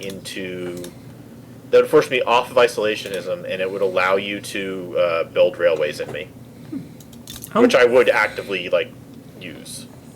I kind of need to build my own railways, and I don't have much construction. It takes a long time. I know. I'm just saying that once you have yours set up, that I could use railways too, because I can't. I don't have the research for it. Oh. I'm still 4 years out from corporate charters. Germany is unifying. Yeah, and they might win. Yeah. Oh, I don't have any. Do you have sulfur, Sep? I do have sulfur. I need sulfur. Why can't we just create a union? Oh, and Scandinavia is Great fine as well. this is Greater Messina. This is Messina the thing Sapoto. where I'm upset about trade. I think that trade, pure isolationism, should not exist. Yeah. Because it didn't happen and it doesn't make sense. If it did happen, it was in very specific situations, like, say, Japan. And even then, not really. Yeah. Yeah, even then, Japan was doing some very small amounts of trade. It wasn't a lot, but they were doing some trading with Korea and China. They have a long And the history of Netherlands. trading. And with the China. Netherlands. Don't forget the Netherlands. Yeah. Yeah. If you would play that one island like- where Christian preachers always go dying, then you could make a case for isolation. Oh, this is actually such a. No island. Oh, wait, are you talking about Sentinel Island? I don't Or know. Sentinel Island? I don't know how it's I called. think, yeah. The one off the coast of India, right? Yeah, Could be. that Yeah, one. that's where North they- Sentinel Island. Yeah, if you would play that Oh. as a state, there you would be justified. Yeah, I mean, it is honestly actually Yes. so... People are like, oh no, a person died. Here, listen here. A fucking colonizer died. Do not shed a tear. Because that's colonization. Those are Christians who are like, we need to actually forcefully convert those people. Like, no, that's fucking colonizing. Yeah. It is. Yeah. Yeah, I can guarantee, and while I do understand why some people might push back on that concept, the way to refute that is to let them know that basically anyone who is under like the whole good Christian type umbrella of being like they actually listen to the Bible, they listen to Jesus, they understand like the whole good neighbor thing. They're not people who go around evangelizing, And they're not people who, especially they may do it a little bit, but they keep it within their community. They don't go to other people's places and other communities and be like, oh, you have to follow this. And also, important point, they don't listen to the parts where Jesus says something like, slaves, obey your masters, even the cruel ones. Yeah. Like, that's the thing. You have to cherry pick the Bible to have a good moral system. Yeah, I have heard someone say that part of the Bible was less so a demand and more so Jesus being like, hey, don't get yourselves hurt by refusing orders. But, like, also, he literally called out the slaves, so, like... Yeah. And, you know, let's just not even point out the very obvious thing how the Christians rewrote the Bible when, you know, the whole translation, the more accurate translation of, you know, don't fuck children was a bit too uncomfortable and they changed it to don't be gay. That was, That's the thing about the Bible, since it's a collection of certain, I think they're called Gospels, I think. It is a lot of... Yeah. That were the most acceptable to the people believing in the whole religion. Yeah. Because there are a lot more out there that are not in the Bible. There's just... Yeah, there's a lot of stuff that comes to that, but like, yeah. It's that island, and the thing is, they have some contact with that island. By the way, it's not like the Indians don't have no contact. It's like, we leave you alone. They do monitor the island, but they do monitor. I think they keep a Yeah. There's no direct contact. They at most drop things off. From on what the shores, what I know, but there's regulations about it. from what I know, there was an Indian delegation once there, and they had some. And I think they have like some health checks from time to time because, you know, if you don't just go there and try to preach and try to convert people to a religion they have never heard of, you know, usually they're a lot more chill. And, you know, if you're like, hey, we don't want you to die and shit, we have this thing called vaccination, a lot of them are like, maybe. That's just like... And if people are like, oh, what, you know, if anyone is like, oh, what's the difference between preaching and vaccination? The thing is, no matter how isolated you are, in our modern world, you cannot escape viruses. Vaccinating... They're birds. Yeah. Vaccinating... The only exception I would say is maybe if you live in Antarctica or the Arctic. Yeah. Then maybe you can be isolated enough that nothing happens. Yes. But even then, it's a struggle. I mean, then again, why would you live in Antarctica? Okay. Then again, the Vikings. Do I like, need to bring up the seals? No, you don't need to bring up the seals again. You could at least. Oh. No. Here's the other thing. You could bring up the seals, but you could also bring up the other subject, which is like, oh, you could live in Antarctica and have the gamer credit of being that one guy on Steam from Antarctica.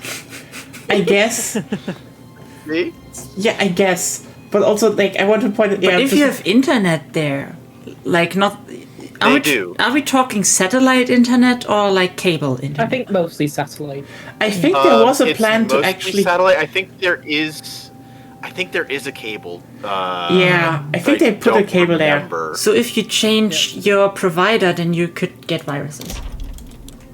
Yeah. That's why you need NordVPN.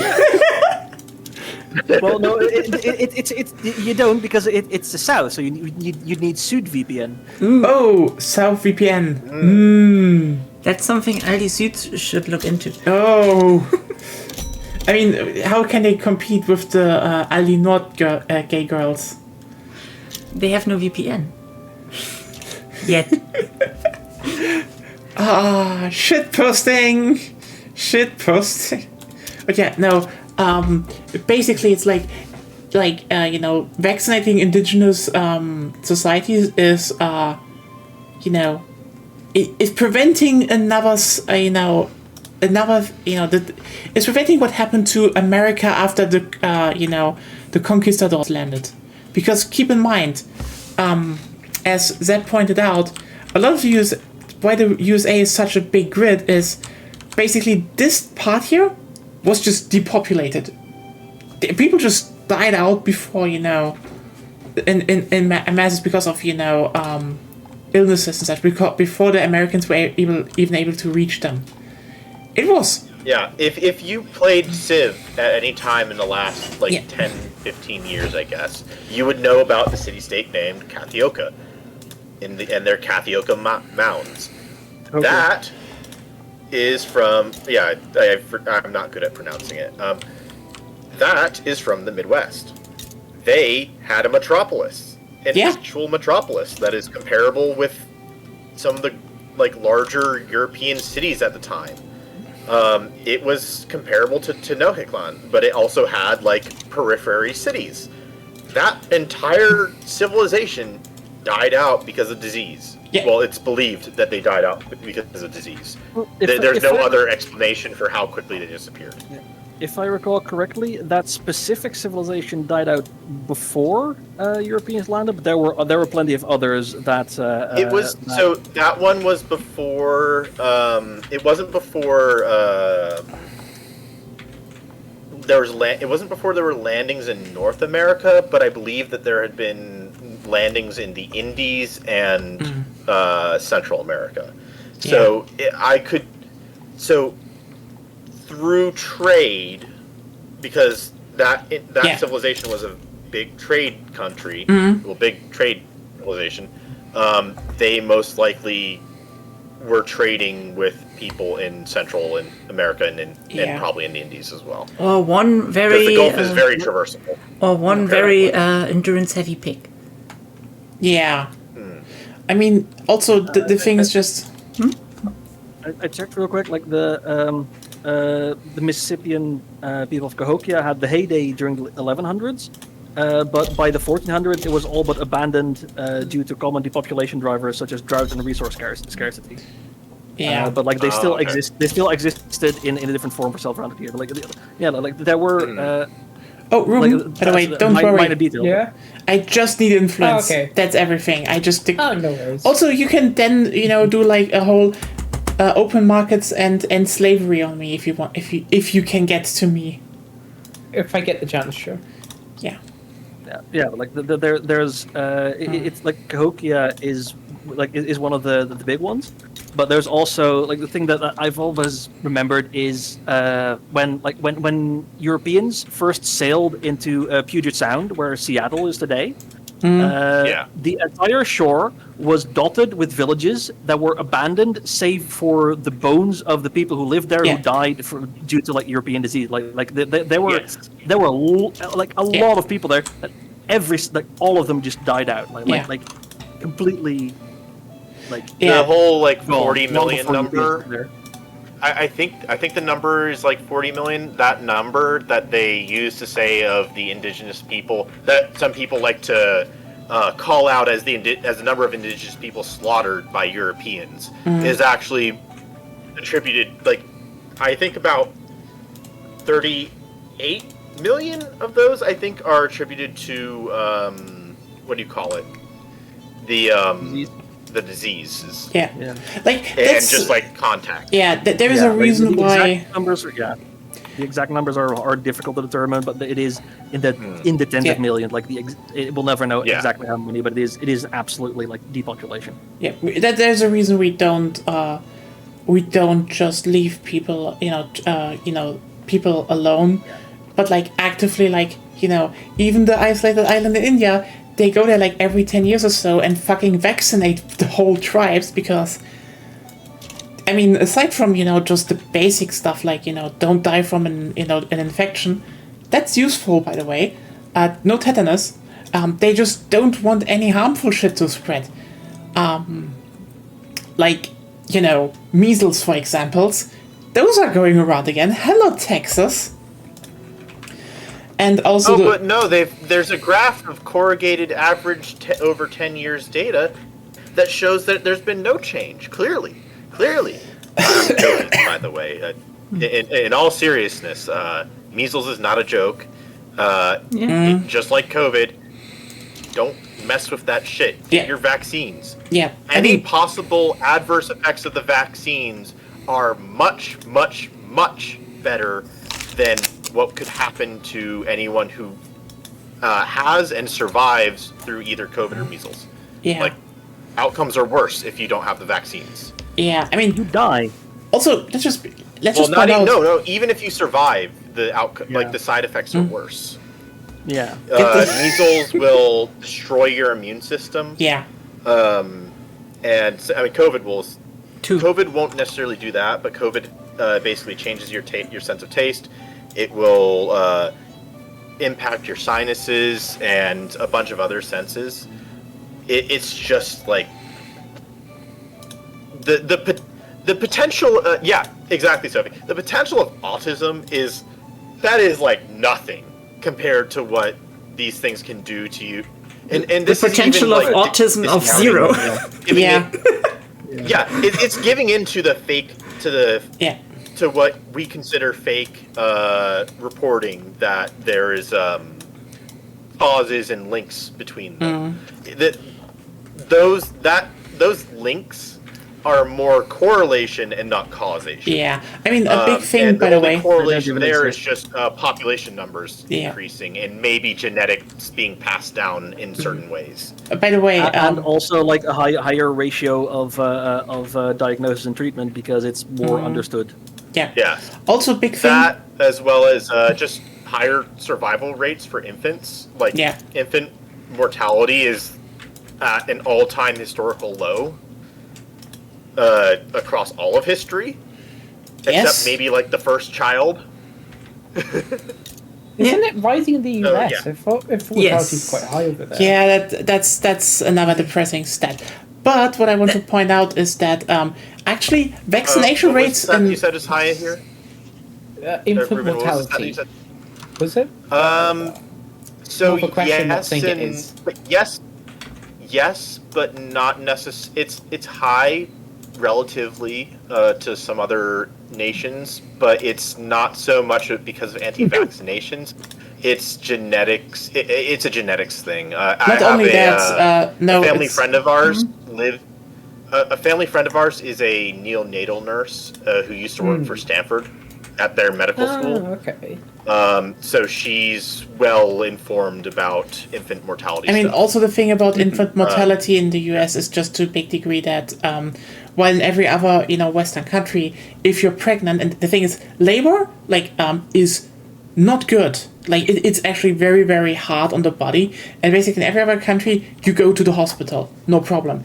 In the US, By the way, I'm Yeah. gonna go and feed the dogs real quick. Yeah. I don't really have anything to worry about, so there's no need to pause. yeah. By the way, yeah, I totally get that, Sophie. That is something I will always point out. A lot of people seem to behave like they rather want a dead child than an autistic child, and that's horrifyingly ableist. But also, vaccination rates in Texas are soaring right now. A lot of people who are anti-vax are just suddenly really starting to vaccinate their children, which is like, Good. yeah, you know, this is good, but also tells us one key thing. A lot of these people, they're just like literally in the park of, you know, oh, I don't know, maybe we should just wait. I don't really need it, and you know, they get Yeah. like a lot get guarded, you know, into this idea of, oh, we might not need it right now I mean, until it's, you know, partially why the infant mortality also goes up is because abortion is illegal in some that's also a states thing. to some Yeah. degree. And what are you going to do if you like literally cannot do it for whatever reason. Yeah, that's that. Again, if you go to a hospital to have birth, it will ruin you. So a lot of them have it at home, which is.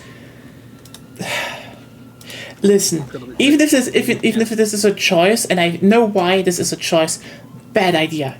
Do it in a hospital. Like, oh, but they might cut me open. Yes, but the child survives. This isn't about, like, you know what the weirdest part about this is? About this whole discussion? People, especially right-wingers, okay? When someone is, just freshly pregnant, they act like, oh, it's all about the baby. Those lump of cells, that already counts as a life. We can't let you have any abortion now. But, when it comes to shit like, giving birth, they're like, no, I want to do it at home. This is all about me. And like, you know what? The moment actually there is a life on the line, you all choose the worst option. I mean, alive are both technically, because like alive technically just means alive, and fucking sperms are alive technically. Technically, I mean, what you probably mean is personhood. It's more like when there, when actually, when there's something that you can actually define as, potentially living like in a few minutes when it's out, or hours more like. Then they're like, no, I want to do it at home. That is more comfortable to me. Fuck you. The moment, technically it's actually, going, it is actually about child safety. It's like, no, we need to listen to what people want. Fucking hypocrites. Anyway, it's not like Republicans want to turn people into breeding machines because they are banking on a lot of abandoned babies they can adopt and indoctrinate with conservative propaganda. That's, by the way, why all these people are obsessed reproduction freaks, because they don't see children as children and want to nourish them. They want to count them and then tell all of them to hate gays. That's the whole thing. That's why they have the whole homeschooling thing, because they do not want the children to have the feeling of, okay, someone told me that maybe hating gays is bad. Simplified, but not wrong. Simplified, yeah, but that's basically but just... There are lots of facets you're leaving out there, but yeah. It's just saying that's what they do a lot of times. And then you have the hippie liberal version of that looked at the whole, maybe I can't trust the education system, and they just and instead of using it as a front to do homeschooling and indoctrinate their children, they're like, I'm just not gonna school my children at all. That is much more healthier. Whoops! I created an actual fascist right now. Well, it's not necessarily a fascist. I mean, a lot. Let's just be real here. If you don't educate your child, they will just fucking start being. And by the way, I'm talking about the whole unschooler specifically. Like, here's the thing. The irony about conservatives is, as much as they want to indoctrinate their children, because they still teach their children shit, it backfires a lot of times. The children learn how to use the internet. The children do know how to think for themselves. And in that sense, the unschoolers are more successful simply because lots of them can't read. Yeah. Yeah. The children, specifically. That is so sad. I don't know if I want to bring that topic up anymore because it's just so stupid. Well, just everything going on right. I mean, no. Do you know what the unschoolers are? Oh, is it a TikTok thing? To a degree, they're like for longer, I think. Yeah, it's going on. But it's the people who just like, I just let my kid play and like do whatever they want because it's just that. And maybe sometimes maybe they're curious and then I can explain them things and that's a way healthier. That's way healthier to learn. And you just sit there being like, no. Sort of like new age. Is it sort of a new agey thing? It is a new agey thing. Yes, very much similar. Yeah. Mm-hmm. Yes. Gosh darn, beat Nixon was right. Yes, maybe we should use Agent Orange in Vietnam or No, And that's just- not that. Not that Live one. compulsory education. Like, this is always the thing when I'm like, get shit, if someone is interested, and you can explain stuff, fine, do it. That's fine. That's actually super fine. I don't have a problem with that. What I have a problem with is the fact that a lot of these parents just do not educate their children at all, because they're like, oh, you know what? I can just explain physics now. They're making a simple seesaw, and you just sit there being like, do you understand physics? And they're like, no. Like, do you see the problem, Miss Homeschooler?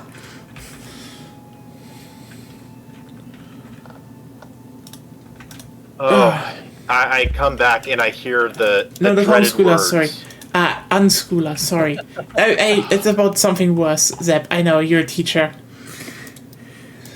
I, as an educator, I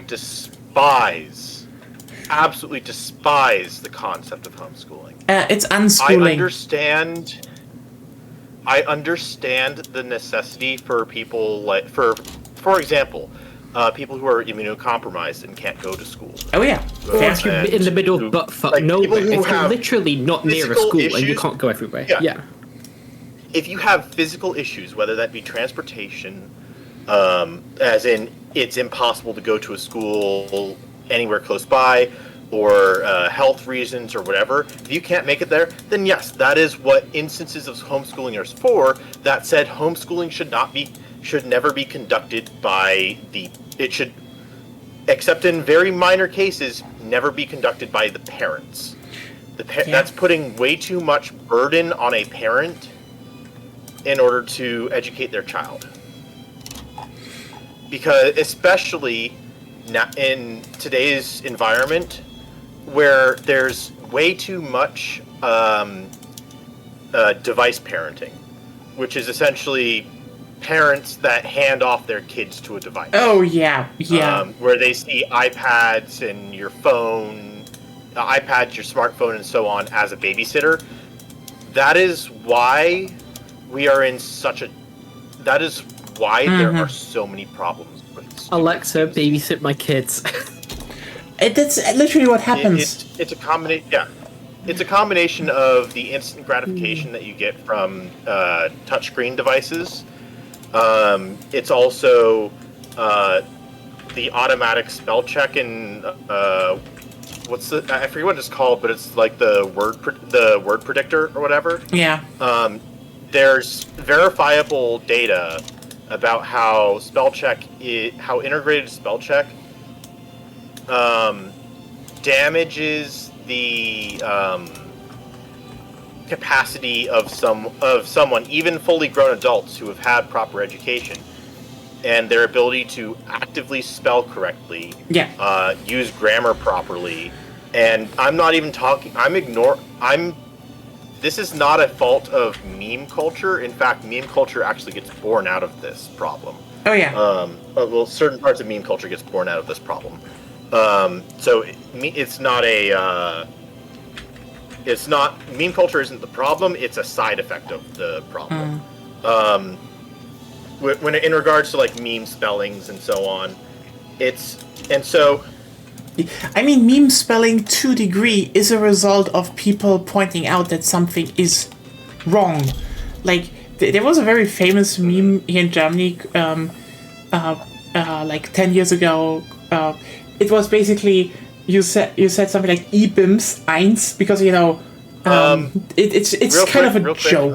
I've got a minor problem. France is now starting wars against the indigenous powers that I'm colonizing in order to reach Sokoto. I think once their war is over, I can't progress because of the colonization rights mechanic. I don't remember if it'll stop me or not. Should we try and get involved? We can. I don't know. Like, is there even anyone willing? Not even Britain would probably not. Probably not. Yeah. So I guess I'm screwed. Whatever. But yeah, that's my stance on Yeah. homeschooling. I have more I can rant about, but I already had my education rant last night, and I don't want to. For my own sake, I don't want to get too deep into the subject tonight. Fair point. Core point is Sep, yeah. Sep, have you watched Run in like 2020? The movie? Run. So essentially, where this mother, like, essentially poisons her daughter because, like, so her baby died during childbirth, so she steals another baby and. I saw a ad for this a while back. I remember because. But one of the main things is she can't recall homeschools her, that. so she can never go outside. She never has access to the internet. Yeah. She never. I very specifically stayed away from it because it's like some of the content in it is not, or like the content that it discusses or covers, it's just not what I want to Fair enough. read Yeah. or see. Completely fair. But it's a good movie. I could try and jump listen in against France here because they are also at war with Prussia. So it is possible I could. It would be a bit risky, but I could try. Well, I could claim war rep. with what? With the which one? Because there's two of them. There's it's either Madog and Mosi. Ideally, I would want to save Mosi. I don't care too much about a dog. That one we can do later.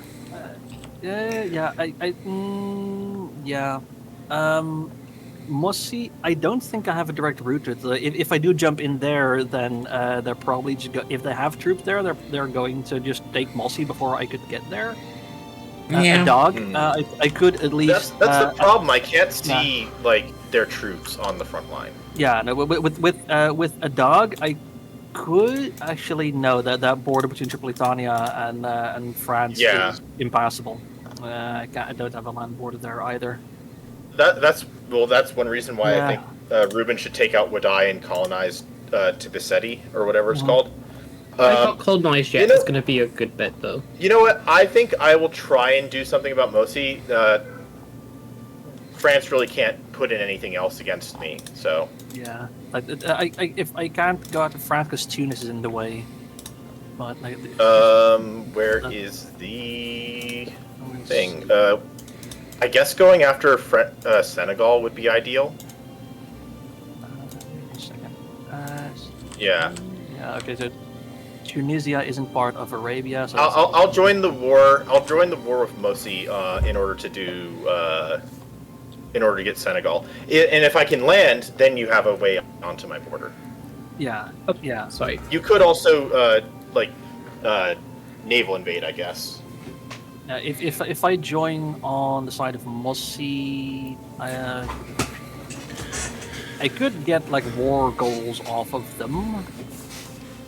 I don't know what would be. I mean, the only war goals. I could transfer. I could ask for transfer Oman. I mean, that would be a thing. Yeah, do that. Yeah, I mean. Okay. Yeah. There we go. I'm asked for transfer Oman in the war with Mosi.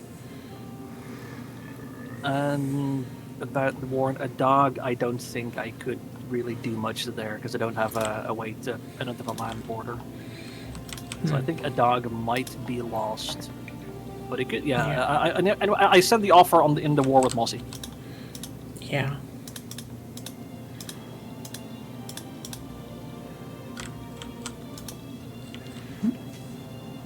You also joining that one, Mascaro? I could. Then we would have a border instantly. I mean, you also already have one with Tripolitan. Yeah, no, not really. Well, I would say be careful about making this war too big. Yeah. I mean, if you could snap Constantine, this would be very interesting. The thing is, there is no one except maybe the USA that would join on the side of the French. The Russians hate them, the British hate them, the Spain. Oh yeah, no. I'm not really talking about that, really. yeah, it, You mean if we make it too I'd big, say they go- will divert too much troops to us? yes, that's what I meant. It's probably fine, I guess. Yeah, I mean, So let's see. Can I? What should No, I with get? a dog, we can't do that war because it's already past. Yeah. It's already in. How about I'm getting Constantine from the French Republic? yeah, that was my suggestion because Yeah. then their Central African stuff is just cut off, and they will have massive problems. Yeah. Yeah. And then you can grab Tunisia as well. Yeah, but they're protected And, by the way, if you do cut off Constantine, they can't do any more. Their colonization dog gets paused. Yeah, that's what we're talking about. So I will ask that. Well, let's hope that that it accepts all of those. Yes, let's hope. Okay. Otherwise, yeah.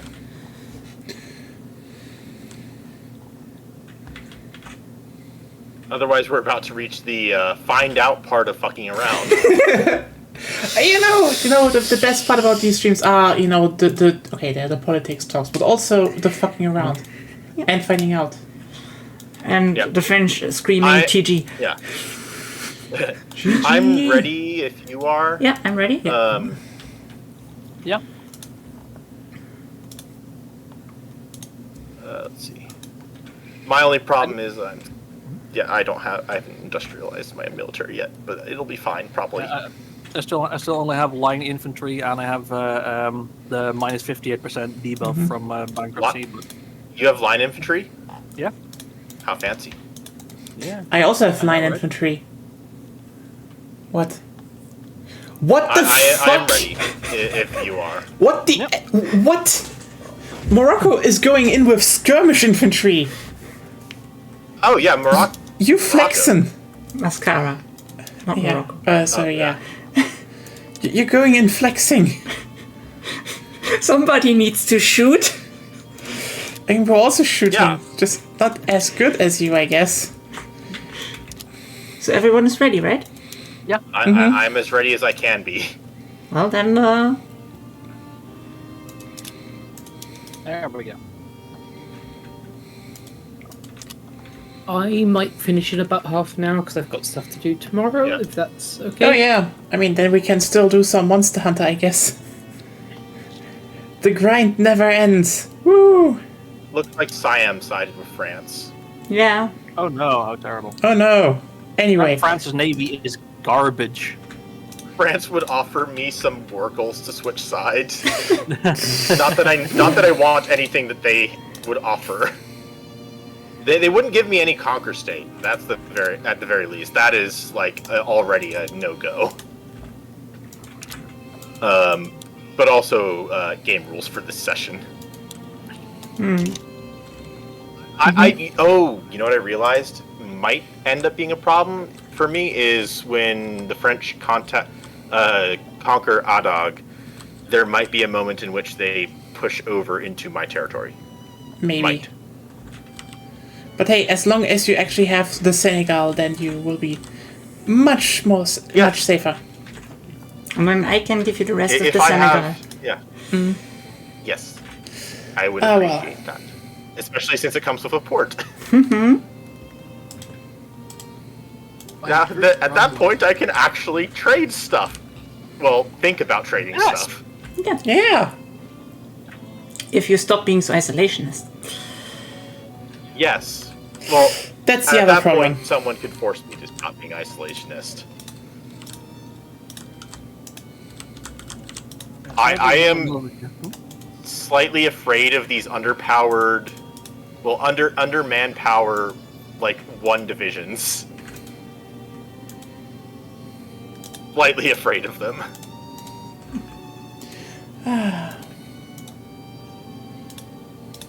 All right, let's go.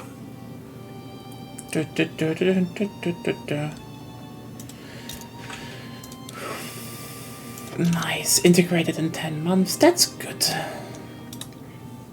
Yes.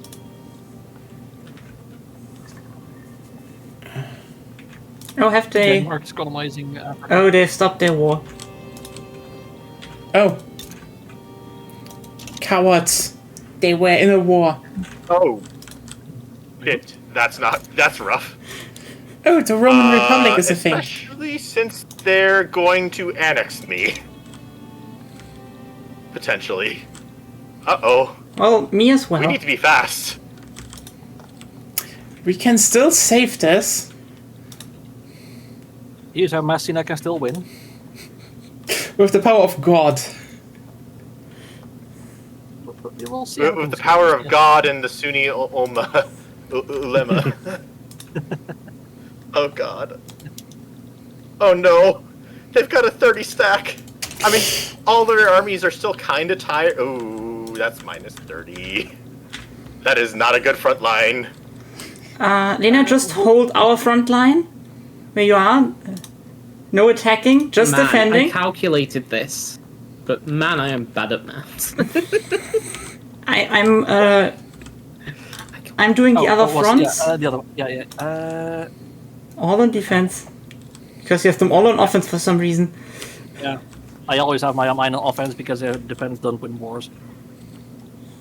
And like I've mostly Well, been for fighting me, the Ottomans, defense- so Yeah, but you lost Yeah, like for me, I have to do defense. Yep. Because I have to delay them from getting into my capital. you lost like 30% of your manpower right now.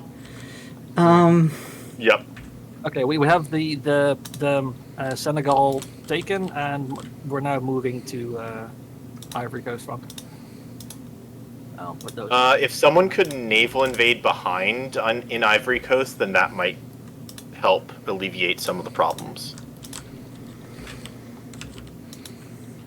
Okay, good. The War of Adog hasn't caused a front line in my territory, so that's a benefit.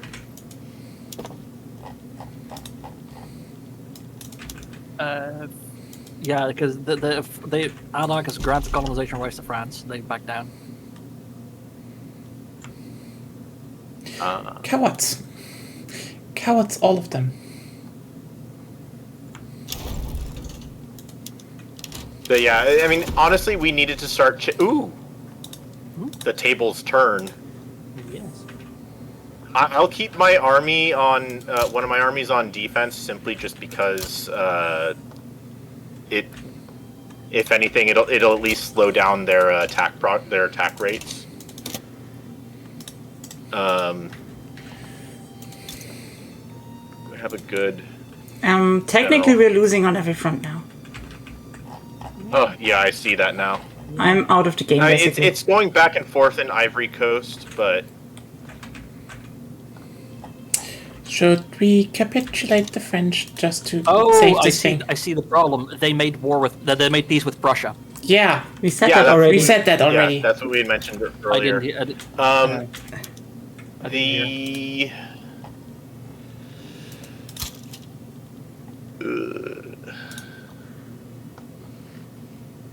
yeah, the real problem is that they're able just to move the rest of their armies over.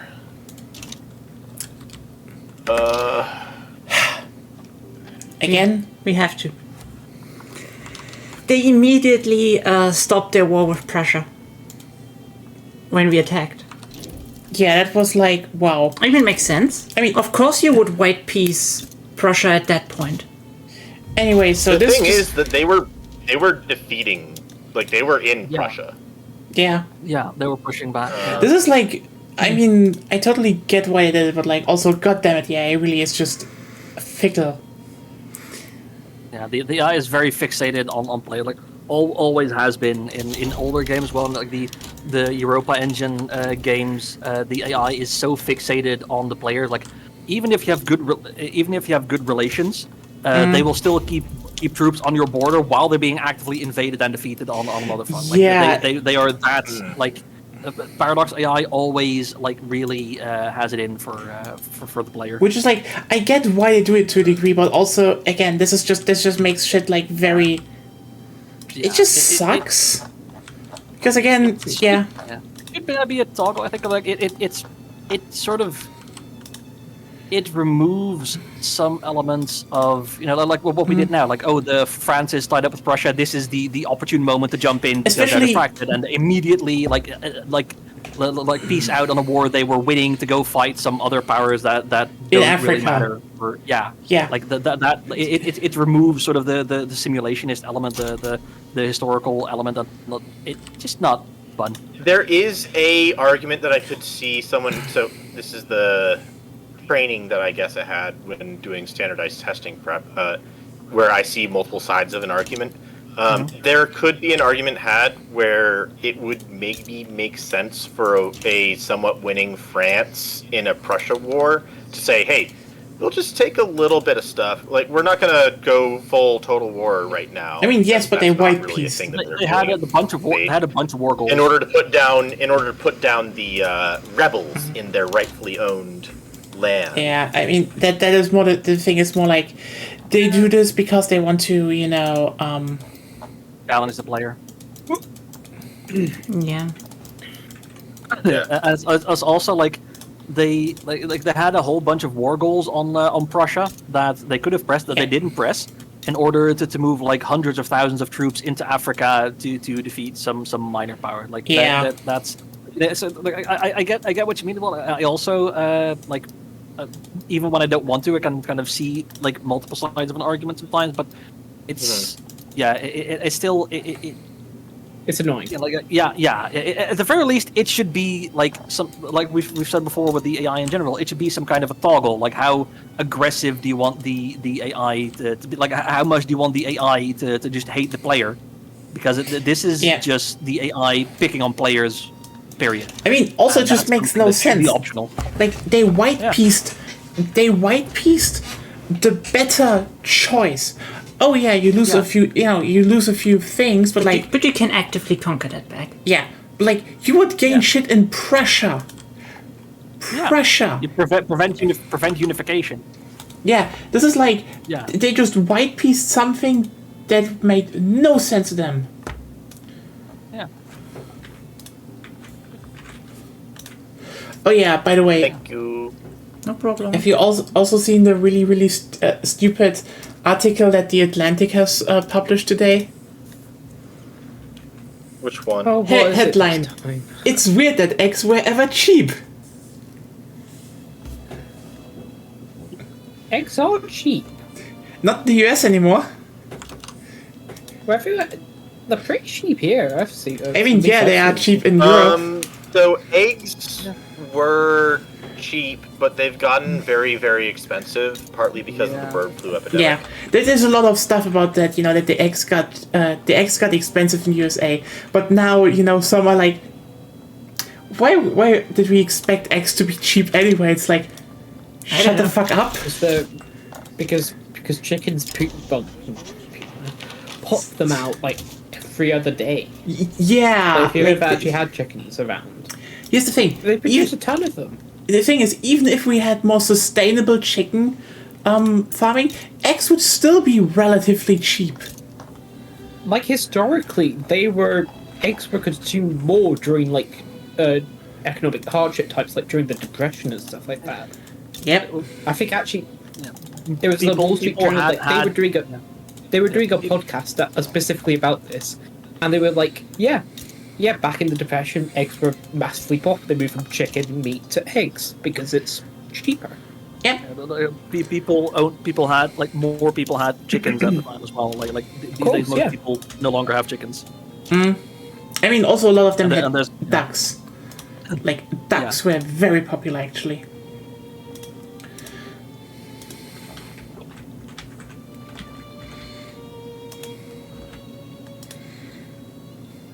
But yeah, no, there's all kinds of claims and talks about things, and It's just I want to point out that ultimately it's some of it is semantics.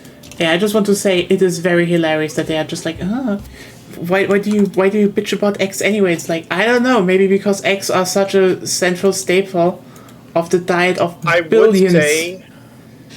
I would say that there's also reason for trying to pop out a article about it, because eggs are a big and easy Well, they are a important to write about topic right now because of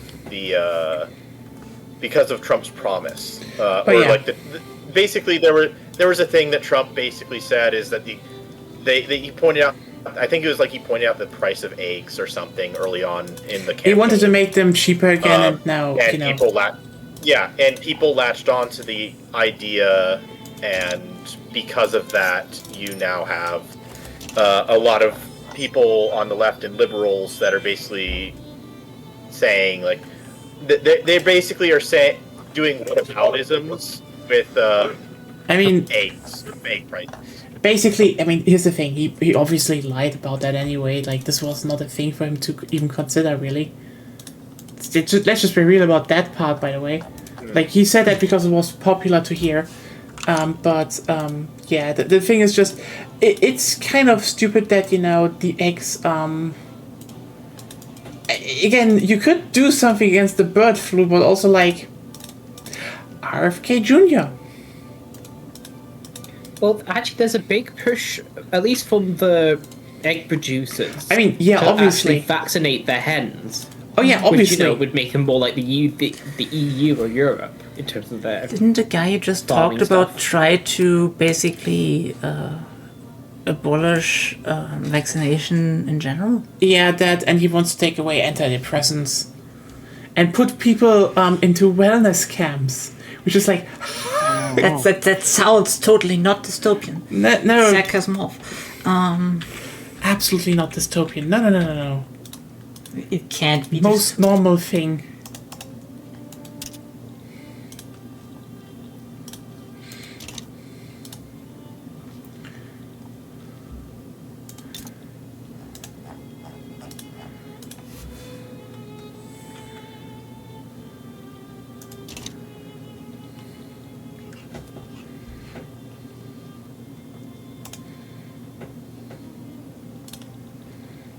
Okay. I'm slowly getting somewhere here. Nice.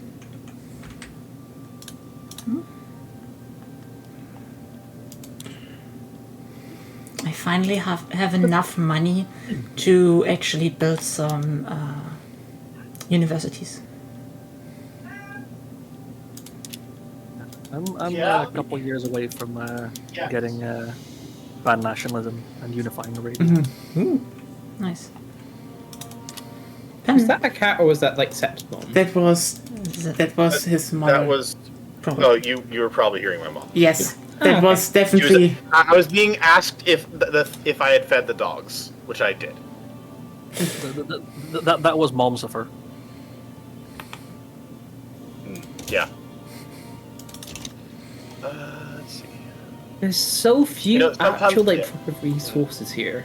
Like, I need iron and coal and like sulfur, and there's barely any. There's like wood, fields, but not metals. I mean, coal you can... Yeah. That Dar al Kuti has coal. Yeah. Not a crap ton of coal, but it's a decent amount. Yeah. I mean, technically the Or only... at least iron. Iron is what I need now, but the problem is I've been having problems actually getting P-pops. If you attack, Togo has 20... Ashanti Togo has 20 sulfur. And Denmark's Danish Togo has 24 sulfur. And Ashanti Togo also has rubber. Yes.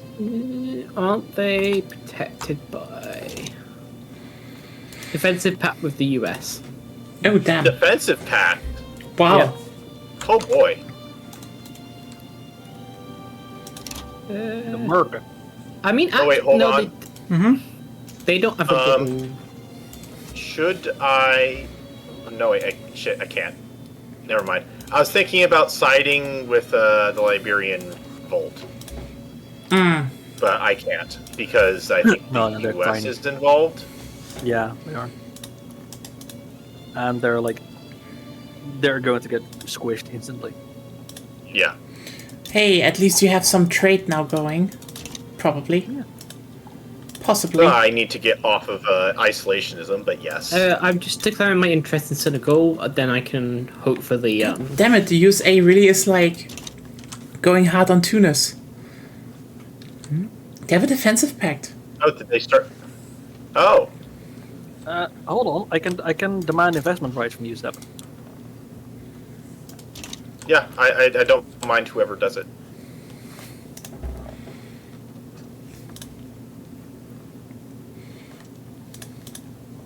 Do There you I guess if I accept? Yeah. Yeah, that puts gave you me on. free trade. That'll also get rid of corn laws, finally. I've had corn laws all this time, and I haven't been able to do shit about it because I never had my market liberal. Well, you had them, you just didn't let him in the country. That's also so stupid. How does that happen? Oh, You should be spawning in the country, not at the borders.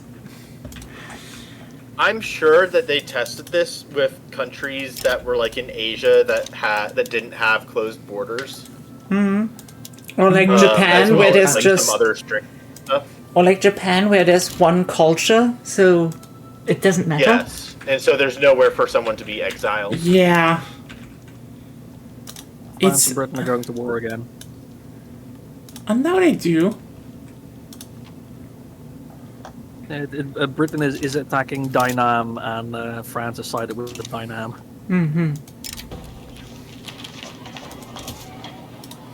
It's very interesting how sometimes your country builds trains before it has engines. Yeah, that's weird, right? Yeah, they should not do that, especially Yeah.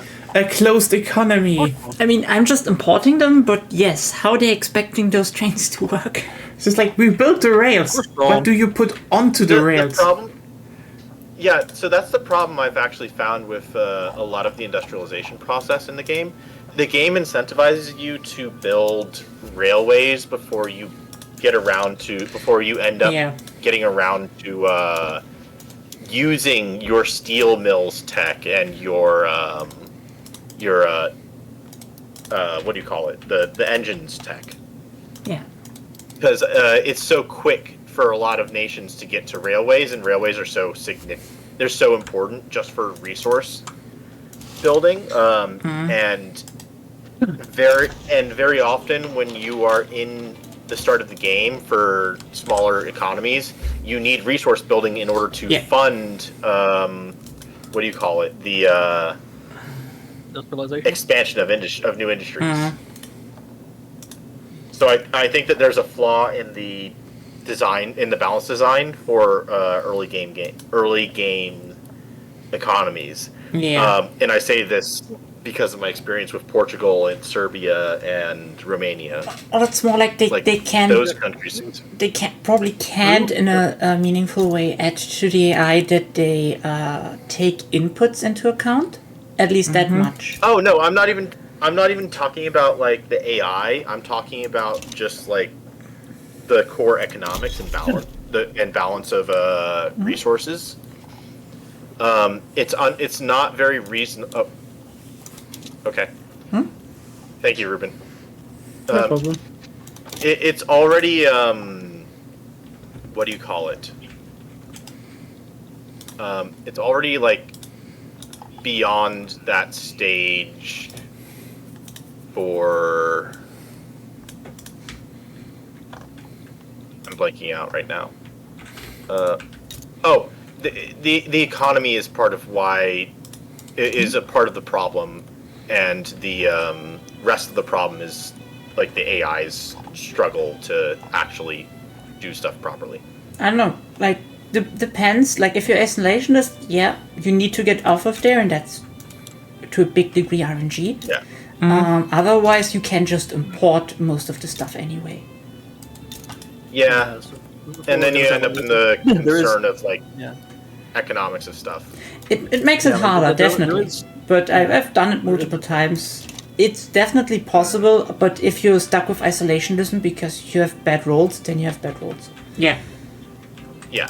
Yeah. Like there is some like historical realism to like building railways without being remotely ready to build your own engines and just importing locomotives from abroad. Like that is what happened in like the real 19th century. A lot of But, times, yeah. yeah. Like, I mean, a lot of Yeah. railways were like, okay, you know, as someone who actually watches a lot of fucking railway documentaries, it's usually, you know, Oh, really?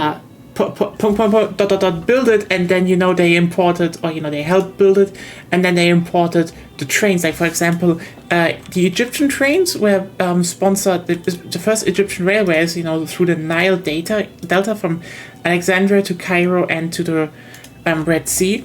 Those were basically sponsored by the Brits due to one reason. They wanted to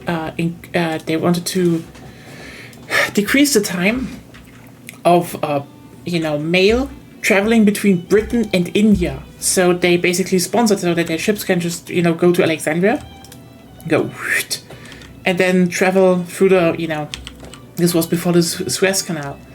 So that's why they built that there, and this is why some of the oldest steam engines you find there are British. Meanwhile, if you look at some other countries, let's just say, for example, Cameroon. I think it was Cameroon. Yeah. For example, the Germans built a lot of stuff. So a lot of the old, trains you find are German, or the architectural style of the original stations art is more German inspired. It's more German because who built it? That's that. And so a lot of countries just imported their railways from somewhere, their trains from somewhere else, because it just made a lot more sense, especially since those were a lot of leftover ones, like locomotives that they a lot of locomotives that were basically bought, and when they were like okay, we have newer locomotives, for example. Like I think one good example is there is a narrow gauge railway in central Vietnam that was basically connecting the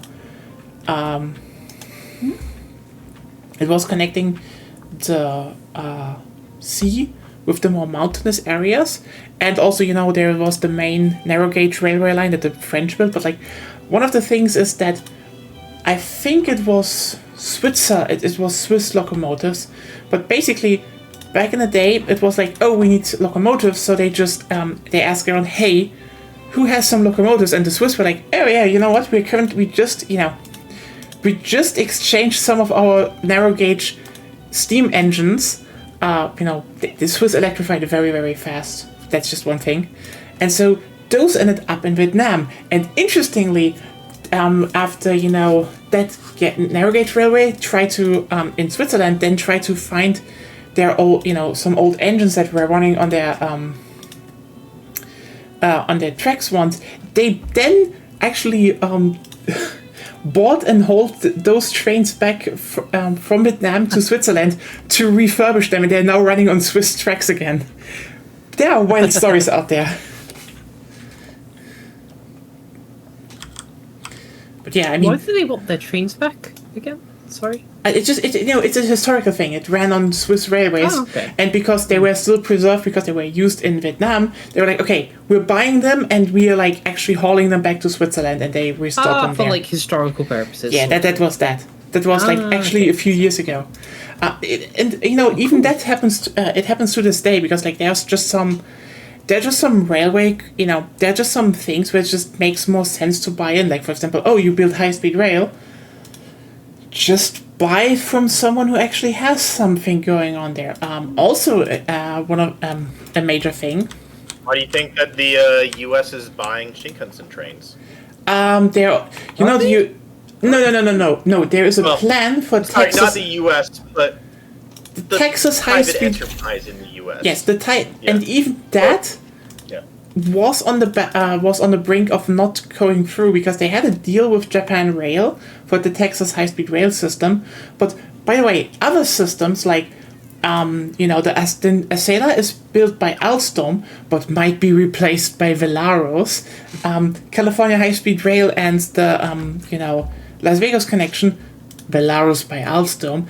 And now, because they are going to maybe being built early in the US, the Texas high-speed rail system is like, why should we invest in Shinkansen when the Velaro is also doing the same job?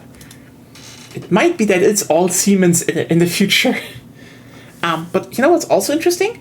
So for example, also a good example of why some old tech, even though it's being used in other countries, because some countries need trains, but can't produce them themselves, or it's going to be a lot harder.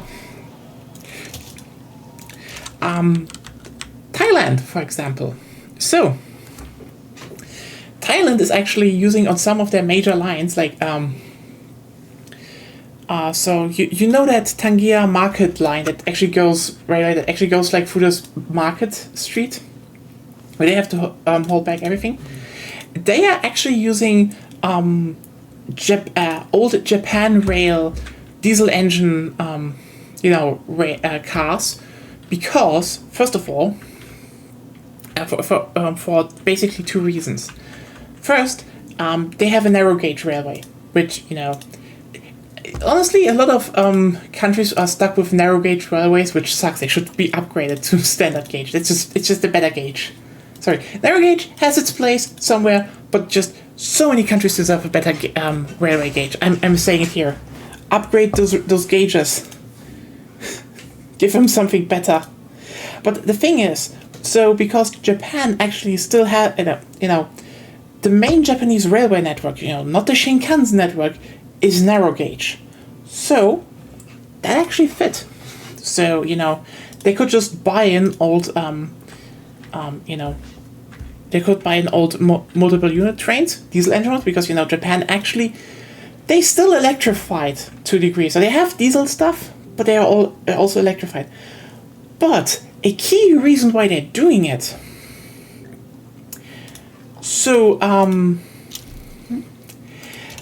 the Thai railways, and again, this could also be prevented with some better structure, but still need to be resilient against flooding. And keep in mind, because, it's basically, there are like multiple rivers in this region here around Bangkok, like there are like three major ones. This whole delta is also used for salt production. That's salty water. So imagine you need to run trains that are resilient against salt water. And this is why they brought in the Japanese ones, because a lot of the old trains just rusted really, really fast. And meanwhile, the Japanese ones are built in a way that water isn't can damage engines or, the wheels. And they're, from stainless steel and such. So they actually stay more rust free and are just more reliable. The more you know. Thai railway facts. I mean, that's probably the funniest bit, in my opinion, that I sometimes know more about the railways of certain nations than the people living there. Special interest to be like. I know. It was still very funny one day when I talked to, someone I know, like, oh hey, I wish Argentina would just upgrade and bring back upgrade and actually put some money into their Andes railway to Chile, and he was like, we don't have that. And I was like, yes you do, look it up. And then he was like, fuck, we do have that. And it was like, there's like a famous song, like literally written about that railway. And he was like, fuck, I know that song, but he never thought this was about that. By the way, you can look at it. It was called Tren de las Nubes, so like the train in the clouds, because it actually wasn't in the clouds. It was just more like, basically it went really high up, and there were like high, a lot of highs, bridges, and when the steam engines rolled over them, the smoke made it seem as if it was driving in the clouds, because the smoke, sank down, beneath the bridge, and so it was looking as if it was driving through the clouds. That's where the name comes from. Yeah, actually pretty cool to know, but it's damaged and not really put much work put into. So like, even if you want to, like, even the tourist trains only go up a certain way. You have to take the rest by bus, which is just absolutely stupid. It's a railway. Keep it working.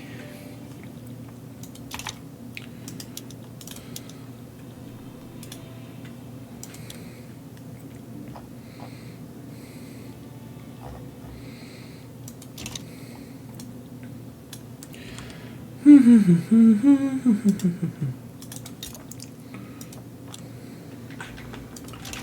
now that I can finally build enough stuff in Transvaal, I can actually access the gold.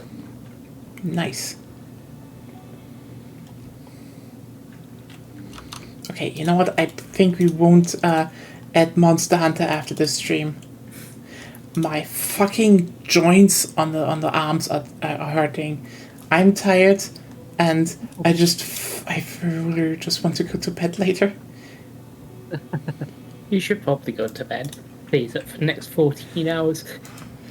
We will sleep a lot, and then we stream more Monster Hunter. Yeah. Yay! Because Monster Hunter is still fun despite everything. The butchers need to squat up. We need to do more. But yeah, that was very fun. But yeah, I just know shit about the tile railways now. Woo! It's interesting to know. Yeah.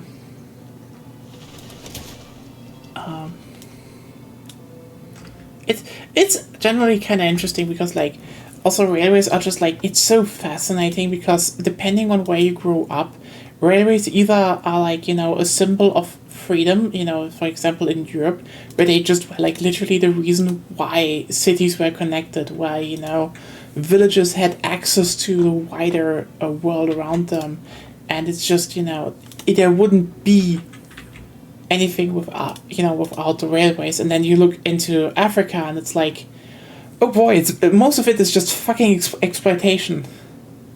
Similarly in Asia, but there it's also to a degree somewhere built, they wanted, similar stuff, but like I think Thailand, they were, actually built by, also some foreign. They actually had a king that was like, hey, let's build the railway and such. So this was still on their own terms. So just saying, not all of them, but a lot of them. And even then, it's sometimes a bit more complicated because not in the sense the thing with colonialism that is undeniably bad and shouldn't have happened. Period. But like. It's interesting how some look at at the railways because, for example, I think it was in Cameroon. A lot of people that work with the railway, they're like, okay, listen, this is one of the biggest things like that the Germans, because it was German colonial power left them because it's just such a vital artery into in their country. And meanwhile, they're like, fuck the French, because, after World War One, the French got it, and they were way longer colonial power, and they were like, the Germans were here, like, a few years only, and they, like, built a railway network, invested, and, like, did a lot, and the French just left everything to rot, basically. It just exploited shit. Yeah. Which is, like, this... Yeah. Again, not good, colonialism bad, no matter who did it, but, like, there's, like, the whole... Sometimes the railway lines are still like a key thing to keeping central parts of African countries running, which is why I'm still saying European nations should upgrade those for free.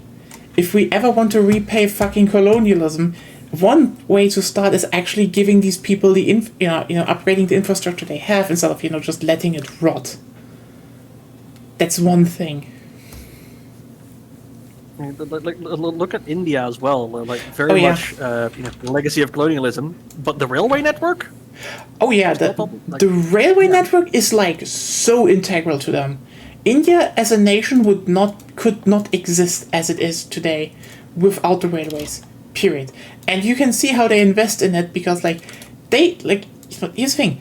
India got a little bit of money and they are hardcore upgrading their railway network. Despite everything, they are really at upgrading. Because it is so utterly vital. Because there are so many parts of the country that you couldn't access except by train. Like, for example, when you look at, for example, the eastern coast, this whole area here, by the way, is marshland. But also, a lot of people live there there's a lot of industry. There's just a lot of agriculture, and yet marshland from Bombay down to it's just marshland. But there is a railway line there, and they keep using this, and like this railway line is so utterly vital. They even have like special trains on it that are literally just designed so the local truck drivers can drive with their truck on them. Then the truck gets secured, and then they just drive in their truck on the train, because that's just the best way to get around. It is so utterly vital, and massively. They two-tracked, electrified. India is putting the money in where it counts, and it's paying off. And they are expanding and building it into high-speed rail. They're actually doing it with the help of Japan Rail, so that's gonna be Shinkansen's.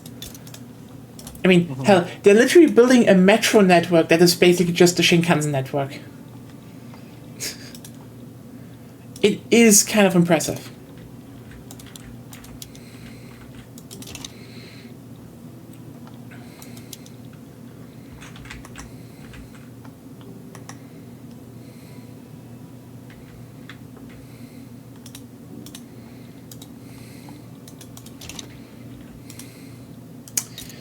Talking trains again. I should definitely do that more. People seem to like that. Yes, we like train. Who would have thought? Yeah, it's a very, very leftist stream here. I think I'm gonna head now. Sorry. No problem. We can do like Yeah. 2 weeks in game. Yeah, sure. 1 week Sure. in game. Oh yeah, sure.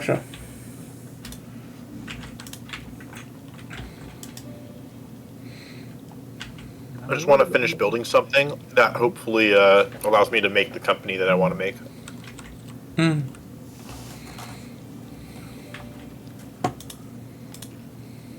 Let's see. If I can keep my construction going, I'm a little bit more than 2 years away from getting the Suez Canal finished. Nice. That's actually pretty early.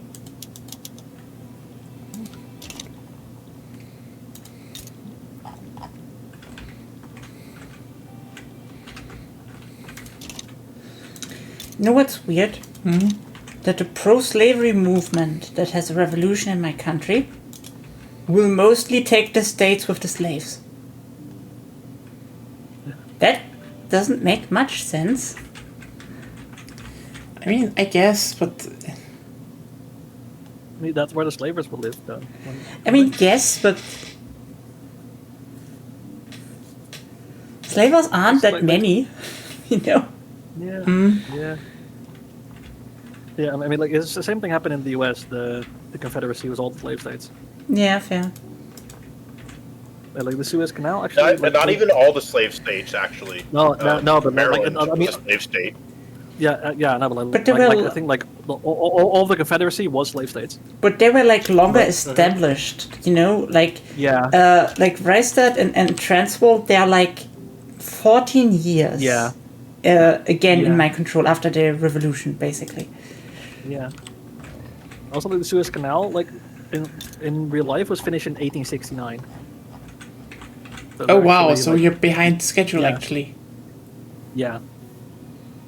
Like construction started what's the Well, it's also Egypt building it this time. yeah. So. Yeah. Suez Canal construction started in 1859 and completed in 1869.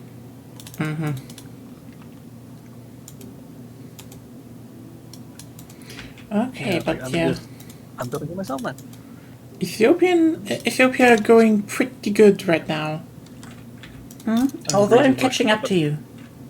In terms of GDP, at least. Me? Yeah. Doesn't surprise me a lot. Yeah. Took a while, but I still need to pump more. Because I need to get to arms industry and rail and trains faster.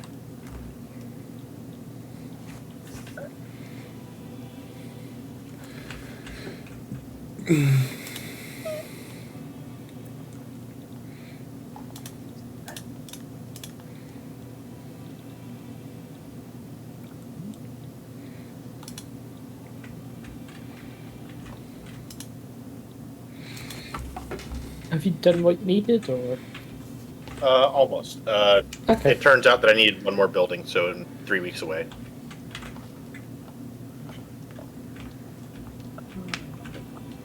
The game really needs to improve its like the requirements descriptions for buildings, as well as like explaining like, oh, these are the buildings that you're like partway through for getting the for getting the thing built. I mean, it's not a massive thing, but it's like a small pet peeve of mine. Yeah. Because companies are important early on. I say getting my first company like in the mid game. I mean, they tell you what you need, but yeah, not well. Yeah. It's also just not worded well. Yeah. Yeah. Plus, like, depending on your economic system, which they don't really tell you, you just have to have them. If you have laissez-faire, you have to buy them back from whoever has them. Yeah. Yeah, they have to be state-owned. Which is also funny, ironically. Like, Yeah. you have to buy it back to give it to them. Just kind of like the opposite of what it should be in the first place. It's a bit stupid. Yeah. What was it? Was it this? I think it's in the next batch where they're overhauling the way companies work, or was it this batch? Trade is gonna be the it next was one. it was the patch before this one that they Okay. or two of them for this one where they overhauled companies, and then the next one is trade, which will probably affect. Yeah. 'Cause I remember reading some dev diaries relatively recently about what they were doing, like how they were changing the way companies work to kind of make them make more sense. If you ask me, Yeah, they've been making minor changes and stuff. Yeah. if you ask me, we shouldn't even found companies unless you're like the Soviet Union, basically. Yeah. If the pops have enough money, they should just spawn them themselves if conditions are met. Oh yeah. Yeah. Yeah. Yeah.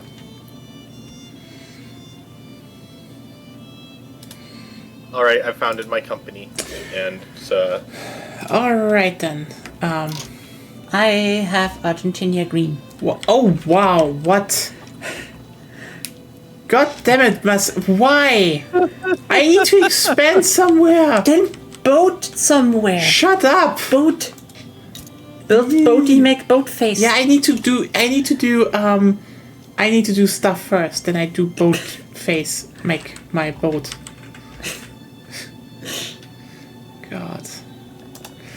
Now I'm thinking about that.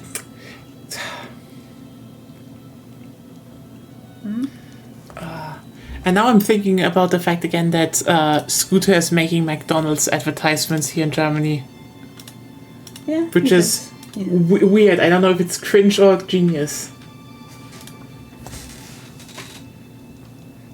But yeah, thanks everyone for tuning in. Ruben, Yeah. thank you for being here. You're welcome. Head to bed. It's fun. Get some sleep. And meanwhile, I will also head to bed because I am tired and I want to stream more Monster Hunter tomorrow. But I hope you all had fun. Ethiopia got big. I now have the lake states, which is good. Except one. Next time. I don't want to get my infamy too high, but yeah, I'm building soon. I have railways. I just need the engines. That's gonna be vroom vroom. Well, more choo choo. Choo choo, very important. Choo choo. And I finished my fifth cola. Nice. I also finished mine and an energy drink, and I'm still tired. So yeah. I'm not I tired. just started my Mexican cola. You know what? I need to try that one day. But also right now I sadly can't come over anymore. Which Yeah. you know what? It will get better, hopefully. I hope. I really hope you it know will what? get. Actually, I know they sell Mexican cola in Europe because I saw it when I visited at a import Yeah, shop but like- in my friend's town. Yeah, but like also you wanted to show me like good authentic Mexican food once, so There's like Yeah. I was there, it sucks so much. I know. Beyond was like, hey, you should maybe come over once so we can do storm chasing. You were like, you can stay with me if you ever visit Washington. Like, you know what? I was like, despite everything, I would have loved to do that, but now it's like, whoops, legally I can't. Our fucking foreign ministry literally put out a warning of like, don't fucking do that. Imagine that. Having a fucking warning here's to the travel to the USA. Here's the thing. I would say it's a little exaggerated. Because as long as you can behave... I hate to say this, but as long as you can behave and look white enough, you're good. No, that's not the thing. There's like, they don't allow people in with, there's a whole thing with the passports. They just... Oh. Yeah. Yeah, I know. Yeah. There's some drama with passports and No, visas like because- literally the problem is they're like basically saying you're not allowed in if the sex on your passport isn't matching the one at your birth, which is stupid because literally like, oh, you mean the birth certificate? You want that? You fucking want that, you weirdo creeps? But also, it wouldn't change a thing. God damn it! Like, I don't know how they'd get access to the birth certificates to verify that. It's just weird because like they Yeah. don't. It's literally just. Yeah. It literally is just like the transphobic TSA, controller can just do shit.